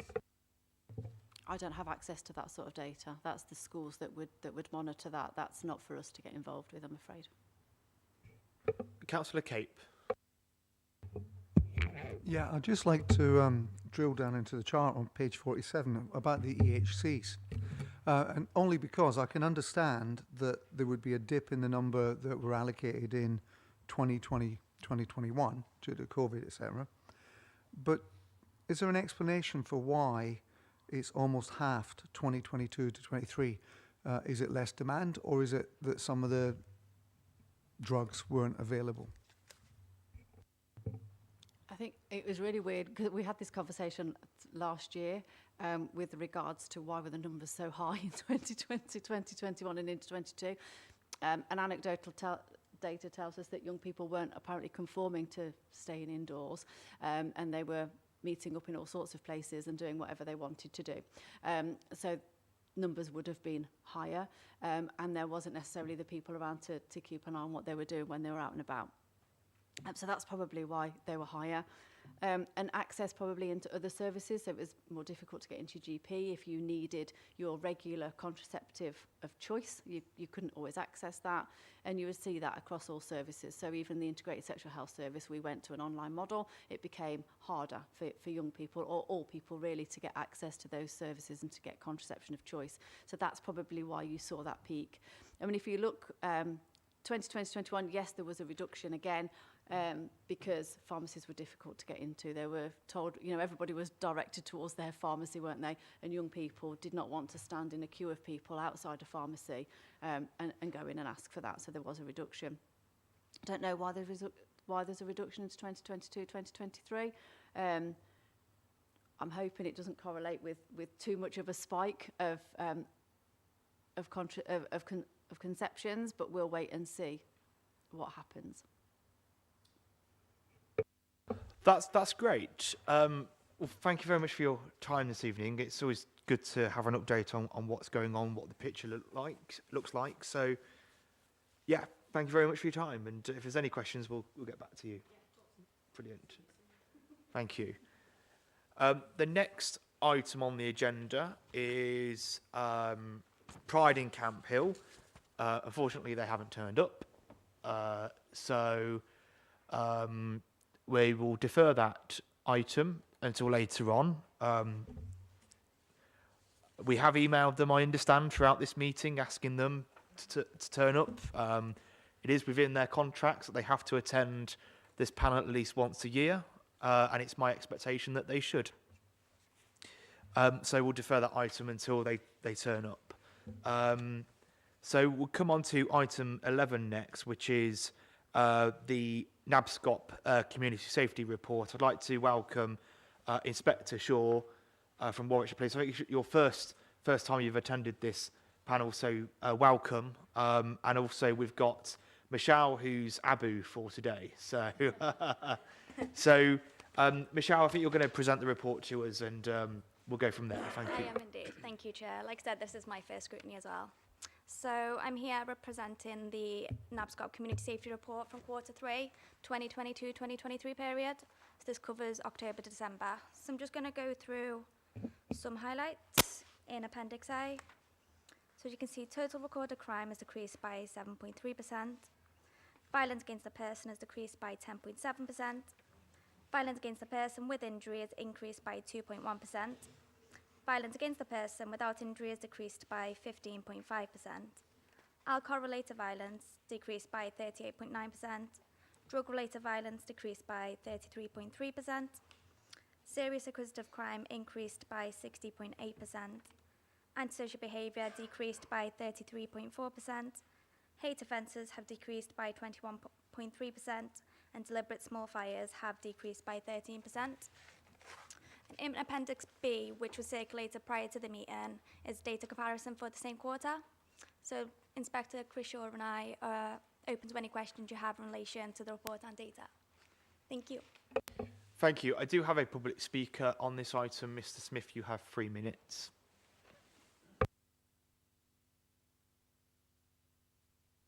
And it's to do with NABSCOP, remember. It's NABSCOP, nothing else. NABSCOP. Yeah, I know who it is. It's a figures-based thing. Like I say, no input from the public again. Yeah, just your input. Yeah, we have a major problem with policing in the council. Certainly the toxic housing department, and the police force's willingness to back this council up at every step of the way. It's not to do with NABSCOP. It's not to do with NABSCOP. Yeah, you stick to the item.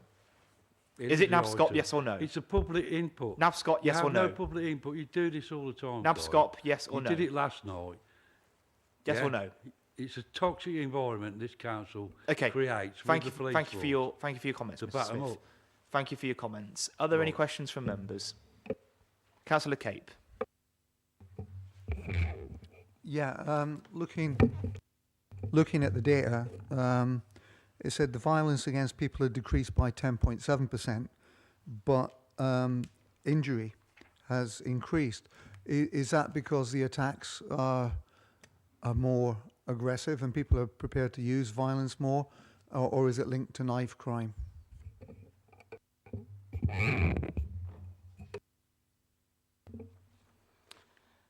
So I'll start off, welcome, and thank you for inviting me in for my first session in the scrutiny panel. I haven't had a chance to go through all of these figures and scrutinise them in real detail. I can give you my interpretation of the figures if you like. I'm pretty experienced in most of these areas of policing. So going around to the violence thing, obviously violence is a priority for us in the policing. The Commissioner has already touched on it earlier. We're working with all our partners to obviously reduce that, and you can see that within the figures here.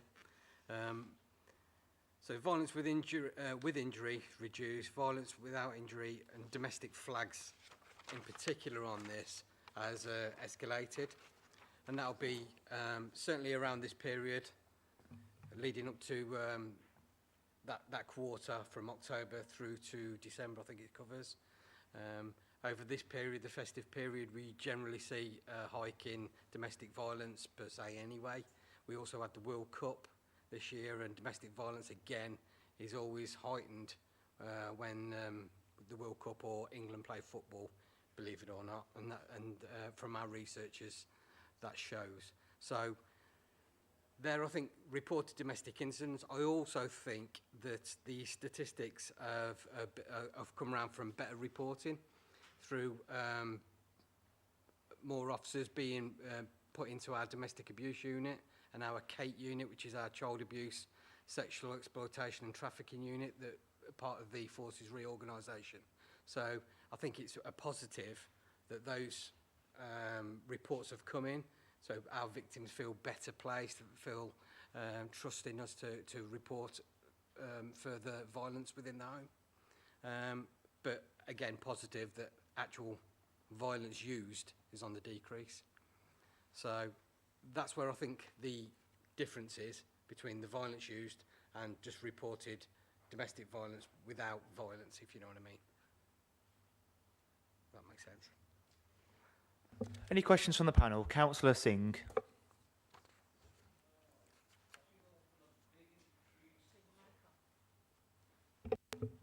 As you know, there's been a big increase in theft from shops and businesses. Are there any figures to show what kind of figures that are on the increase, or?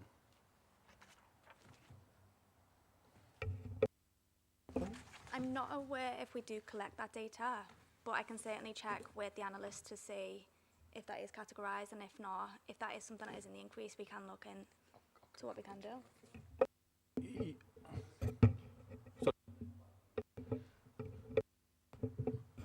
And what also I was going to say was, like, the police response to that is normally you're just given a crime number, and which is not much of a deterrent really, because it just go from shop to shop.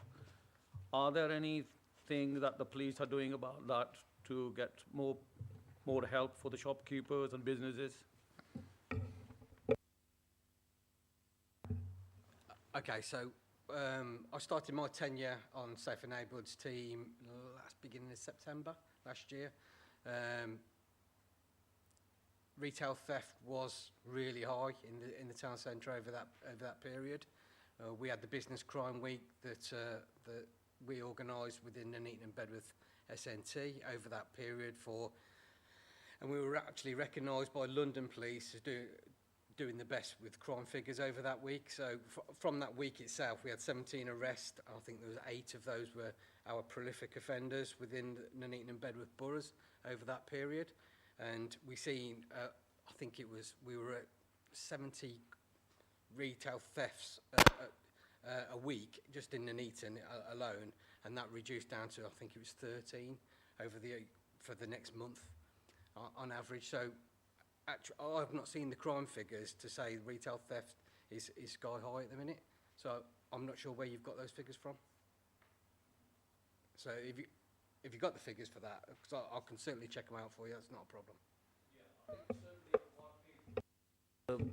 In the newspapers and everything, it is definitely on the increase, because the times that we're going through at the moment, the people are going through, inflationary and prices of food and everything going up, so they're finding an easy target for us smaller places. They know that they're going to get away with it, because the shopkeeper's going to get a crime number or something like that, and these people are not going to be followed, so they're just going from one place to another. They're going scot-free.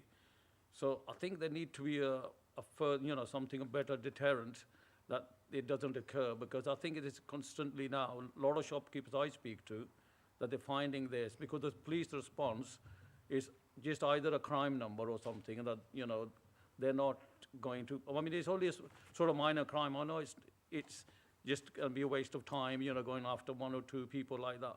But to them, that is just basically, they're just going from one shop to another. They're going to continue doing this because there's no deterrent. Okay, so I take your retail crime and even low-level thefts very seriously, because it all adds up to what's going on in the town centre and the surrounding areas. So you may have seen in the media, we've had our first criminal behaviour order issued this week, although I was really disappointed in the sentencing for that young man that who is a prolific offender within the town centre. I am really proud of the hard work that my team have put in, and with our partners as well, to put in to get that at court. It's really difficult at the minute because of the backlogging within the courts and all the other things going through the criminal justice system to get these CBOs through. but we've got it through, and it's a 3-year ban from the town centre for that particular individual. I will be following that up to make sure that he doesn't breach that, and if he does, then he's going to be put before the court straight away. So he's going to be the first of many, I hope, who are going to have those criminal behaviour orders. And although I've come to the Safer Neighbourhoods role with a bit of a different perspective, because my background is all in investigations, but I've come with a fresh set of eyes. I'm willing to learn. I'm open to work with anybody that wants to improve their community. But not just that, you know, we've, as well as the criminal behaviour orders and all the other orders that we can issue, I'm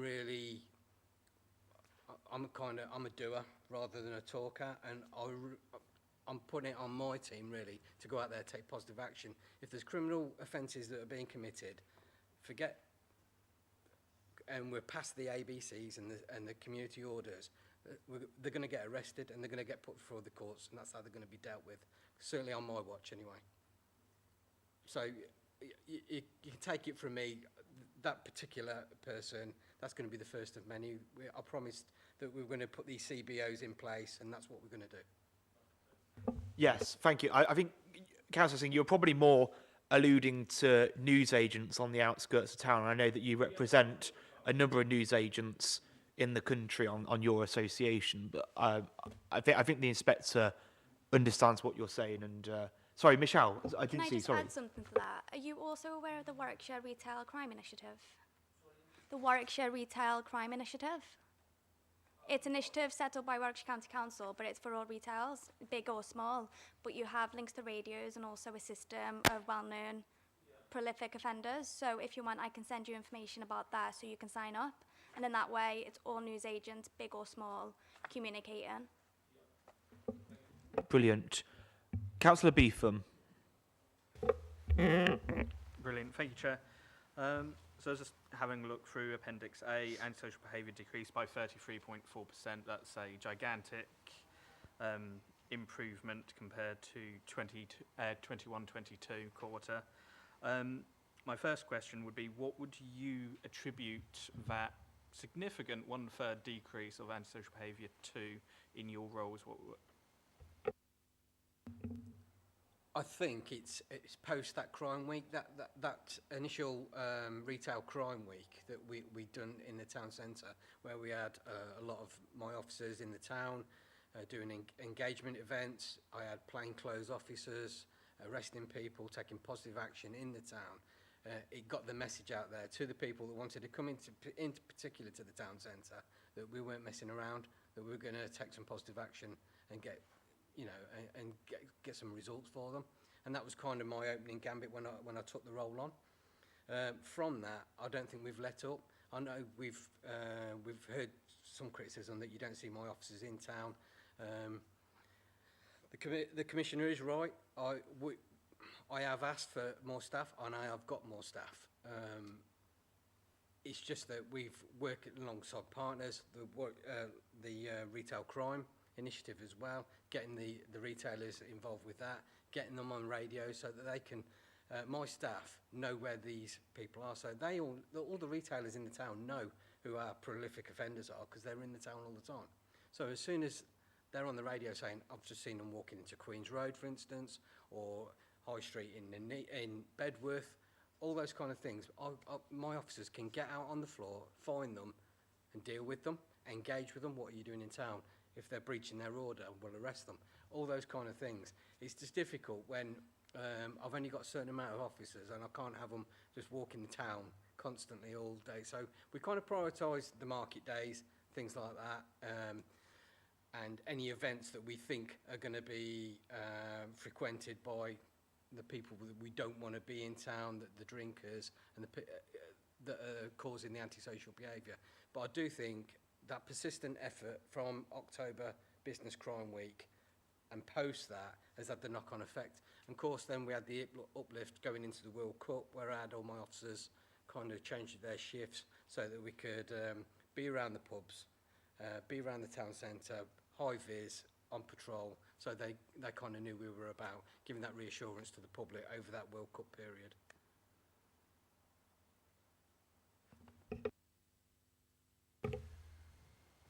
No, that's absolutely brilliant.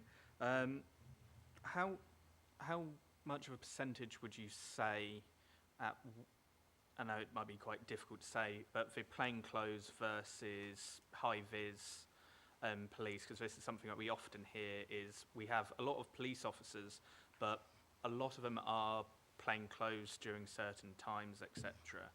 I was wondering what you think about what the general mix is of that. Is there large amounts of plain clothes at certain times, and why would you have plain clothes over high-vis in certain situations? In particular, that Business Crime Week, my officers are well known around Nuneaton. Certainly when they're walking around with the big florries and the hats on and everything else, they're going to be, the offenders are going to see them dip into shops, do what they need to do so that they don't get engaged, they don't get seen. So specific to an operation, and Business Crime Week was an operation for that week, a proactive operation, we had the mix of 50-50. So I had an uplift and I was able to steal a few officers that required the experience, for instance, of patrol, so to get them kind of in that mode and engage with what we're doing on SNT. My SNT officers I had in plain clothes, so it was 50-50 over that Business Crime Week. I don't want to do it all the time because obviously people latch on to what we're doing, and I'm sure you'll come on to the vehicle crime stats in a minute as well from these stats. But it was very similar there as well. We were in plain clothes, we're doing proactive patrols then to combat those figures as well. So specific to an operation, but generally all my SNT you'll see in uniform, in high-vis, in those areas where they're supposed to be, beat managers and PCSOs. Thank you. Councillor, sorry, one more, Councillor Beetham. Last one, I swear. It's just in regards to page 60 of our agenda, which I think page 6 of the report on the Appendix B, with the graphs, the reoffending graphs. I was just wondering, everything else is for the 22-23 periods, just wondering why it cuts off at December 2020 and when the more updated data would be available. That's all.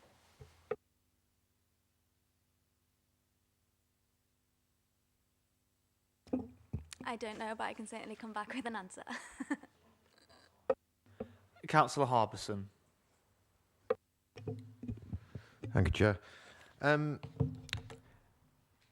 Alcohol-related violence, drug-related violence, antisocial behaviour. From looking at it, it's clear there's a correlation there between the figures. Now, my question's quite simple. Is it the same characters resplendent in all three streams? If it's not always the same characters, what would you say? How can I put this? When it's the same ones, what percentage of it is known people who, once you've removed them from the equation, the other two go down? Does that make any sense, what I've just asked you? I'm trying to formulate it in such a way. So basically, is it that we've got known individuals, take them out, and then that's another, 1% off each one of those graphs? Or is it more sporadic than it appears? Thank you. I can give my opinion on it, but I wouldn't know unless I intrusively went through there to see who the offenders were that are named within each individual investigation. However, kind of the ASB, alcohol-related offences, that you would have gotten it in town before, kind of on that summer of August through to October.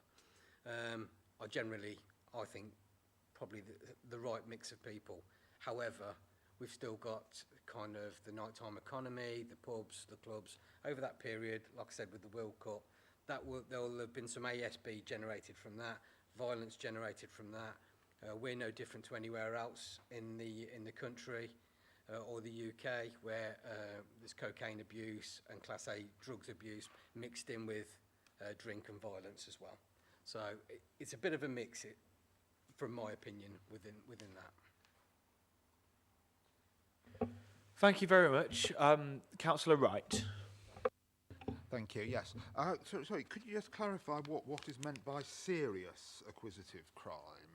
It's as opposed to non-serious?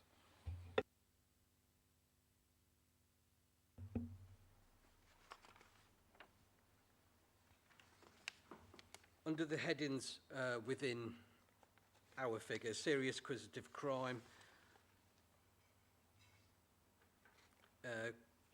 covers theft of a motor vehicle, theft from motor vehicle, residential burglary, personal robbery. Within those, and as you can see on the data within that document, that run up to Christmas, we did receive a higher rate than normal of theft from motor vehicle, thefts of motor vehicle over that period. That's something that we addressed straight away with myself, Proactive CID, SNT, combining kind of staffing and forces to do proactive investigations and proactive patrolling across all our borders. This is no different to, we work with our colleagues in West Midlands and Leicestershire as well, so they were receiving the same cross-border criminality targeting vehicles over this period the same. So we kind of work together to do proactive patrols, proactive investigation. It was linked in as well, I might add, with some key nominals that are involved in car thefts and chop shops, that sort of thing. So then, because I see a weekly stats data, I get the stats data from the organisation weekly. I can tell you now, the next quarter that you'll be on the next scrutiny panel, they will be lower than that because of how we've addressed it since those stats.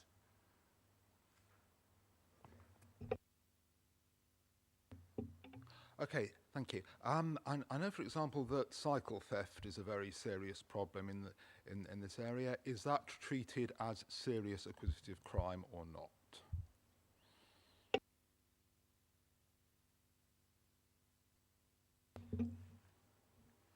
If I'm honest, I don't know. We've got theft of vehicle as a header. I'm not sure if it's incorporated in that or not, if I'm honest. Michelle, if you could just find out and get back to Councillor Wright, I'd be grateful. Thank you. In which case, I don't see any further indications. So, Inspector Shaw, Michelle, thank you very much for your time this evening, and we look forward to seeing you at the next panel very shortly. Thank you.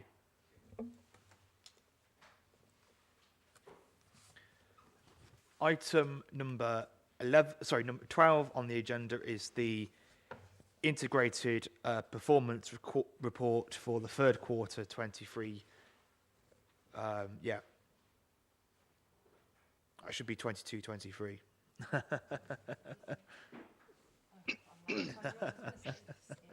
It's my typo, don't worry. Yeah, we have Steve Gore with us, I think. Yes, I'm here, Jeff. Good, right, okay. Brilliant. I mean, Steve, unless you want to, I mean, I'm happy for you to take the panel through your report very, very briefly. But as previously agreed at previous panels, if there was anything within the report specifically that we wanted to highlight, that we would bring the appropriate officer from the relevant department to come to the committee. So, Steve, if there's any major points within the report you would like to highlight, I'm happy for you to do so. Otherwise, I'll open it up to discussion. Steve? The only thing that isn't included in the report is in relation to Appendix B, where I usually run through the key updates that have been made to the strategic risk register, that the items that are within the remit of this panel. But there are only a couple of those, and they relate to R1 and R6. R1 accommodation needs. The main update was that a planned action has been added to review the housing strategy. And R6, arson and an accidental fire, a planned action has been added relating to a review of the business continuity plans. That's the only thing that isn't included. perhaps I should just run through the breakdown for appendices D and E, which shows freedom of information and environmental requests. Just the summary. The summary was 534 received, 532 completed, 2 outstanding, and 112 were late. That means outside the designated timescale of 20 days. In relation to complaints, 770 received, 759 completed, 11 outstanding, and 207 were late, which is outside the designated timescale of 10 days. And that's all I wanted to add, Chair. Thank you, Steve. Thank you very much. Are there anything from members on this report specifically? No. I think, are we happy to agree just across all groups on this committee, Conservative, Labour and Green, that if anything is within these future reports, that when the reports are circulated the week before, if there's anything that we want to bring to the committee, for example, if there's an issue with, something to do with housing, that way we can summon the housing officer to the meeting. It doesn't mean that Steve has to then, get that person to come back to the next meeting. Is that agreed with everyone? From the Greens, is that fine? Okay. Are we happy to note the report? I don't see any discontent. That's great. Steve, thank you very much for your attendance this evening. Very much, Chair. You can go if you like. Thank you. Item 13 is the Housing, Health and Environment OSP annual report for 2022-2023. This is a report that goes through what the committee has done this year, gives a breakdown. Technically, the report has already been agreed by full council. However, I do have to move a resolution that this report is agreed at this committee. So I'm going to propose that the report is adopted, seconded by Councillor Beetham. Any member wish to speak on this report? No? Okay. Councillor Beetham. Just because not often. Is it usual practice for it to be done afterwards, or was it just because of how the dates went this time? It is, it is usual practice for the panel to recommend to full council that it's adopted. However, because of the dates, and because full council technically supersedes committees constitutionally, it's already been agreed. So, yeah. So I'll put that to a vote. All those in favour? I think that's unanimous. Thank you. Item 15 is the forward plan. That's on page 128. Oh, I apologise. Yes, item 14, work programme suggestion form. How can I miss that? That's on page 126. This is the scrutiny suggestion form from Councillor Cape regarding the Armed Forces Covenant. Councillor Cape, would you like to just speak on why you're presenting this and what you would like us to achieve as a panel for this? Thank you. Yeah, sure. I don't know if people are aware, but just this year, for the first time, the Armed Forces Covenant was actually, which always used to be looked on as a psychological contract between those who were serving and the government and the people of the country. It's actually been encapsulated in law now. So there is statute that says that that it's got to be monitored. And it's an area where NHS, P3, I've raised it at various venues, they're actually not recording the data to enable the monitoring to see whether you're performing at the standard that we should be. So that's why I raised the question in council about what we were doing for the Armed Forces Covenant, and it's why I put it forward as a work programme, because then at least we'll be able to gain some measurement in order to get some improvement in the future. I'm more than happy to propose that this item goes forward to a future panel. I think it would be good for us, from an overview perspective, to understand what it is the council is doing and to scrutinise that. And if there are things that actually should be added in, then we can do that through this panel. So can I recommend that, Maria, I hope you've got a pen ready. Can I recommend that Abu, who is Head of Communities here at the Nuneaton Bedworth Borough Council, who deals with the covenant issues, brings a report forward to the panel highlighting what it is we are doing with respect to the Armed Forces Covenant, and that report be brought to a meeting of this year, by the end of the year, if possible. And perhaps if Councillor Cape, you could make direct contact with Abu about what it is you'd like to seek from the report, that would be good. I'm going to propose that. Does that get a seconder? I'll take Councillor Cape. Any member wish to speak on the work programme? Sorry, the suggestion form. No? Everyone's happy with that? All those in favour, please show. That's unanimous. Brilliant. So, item 15 is the forward plan on page 128. That's just the bog standard plan of what the council is doing over the forthcoming months. Any member wish to speak on this item? No? I did have Mr. Smith, but he's not here, so. Okay, we'll go to the next item. So item 16 is the committee's work programme on page 140. Any member wish to speak on that item? No? Are we happy to note the work programme? I see no discontent. Before we carry on, I'll go back to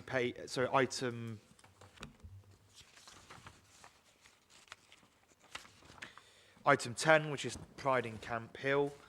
I'm disappointed that a representative from Pride in Camp Hill has not attended. I do believe it's part of their contractual agreements between the organisation and this council that they attend a meeting of this overview and scrutiny panel. I think it's twice a year, actually, not once, but it's twice.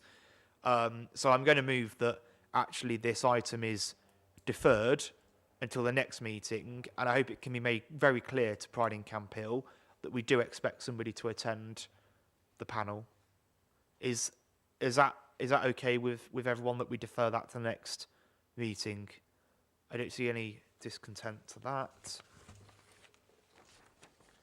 So item 17 is any other items. The only thing I wanted to raise, as chair of the committee, I wanted to make a brief inquiry about complaints that have been made to the Housing Ombudsman regarding this authority. The other panel, the Finance and Public Services panel, gets a breakdown of complaints that have been made to the local government ombudsman, but obviously for housing inquiries, there's the Housing Ombudsman to deal with that because we are a social housing provider. I thought it would be worthwhile to say that there's only been two complaints to the Housing Ombudsman regarding this authority. One is still outstanding, the investigation hasn't been completed, and the other one was relating to housing repairs. The Ombudsman did uphold the complaint. However, I think it's only fair to the Housing Department to make clear that that was arising due to the fact that the issue was during the first lockdown and there were problems getting a contractor to the relevant property. Things happened during lockdown that none of us really expected. But I have to say, for a housing authority, I think to only have two complaints to the Ombudsman is, I think, when you look on the Ombudsman website and you see some councils with 500 complaints, I think we're doing relatively well. So I've got nothing else to raise under any other items unless there's anything else. No? Okay. Well, in which case, I confirm that the meeting is closed at 24 minutes past 8. I thank you for your attendance, and the next meeting is on the 29th of June. For those of us who come back on this committee, which I hope I will be. Thank you very much for your attendance. Thank you.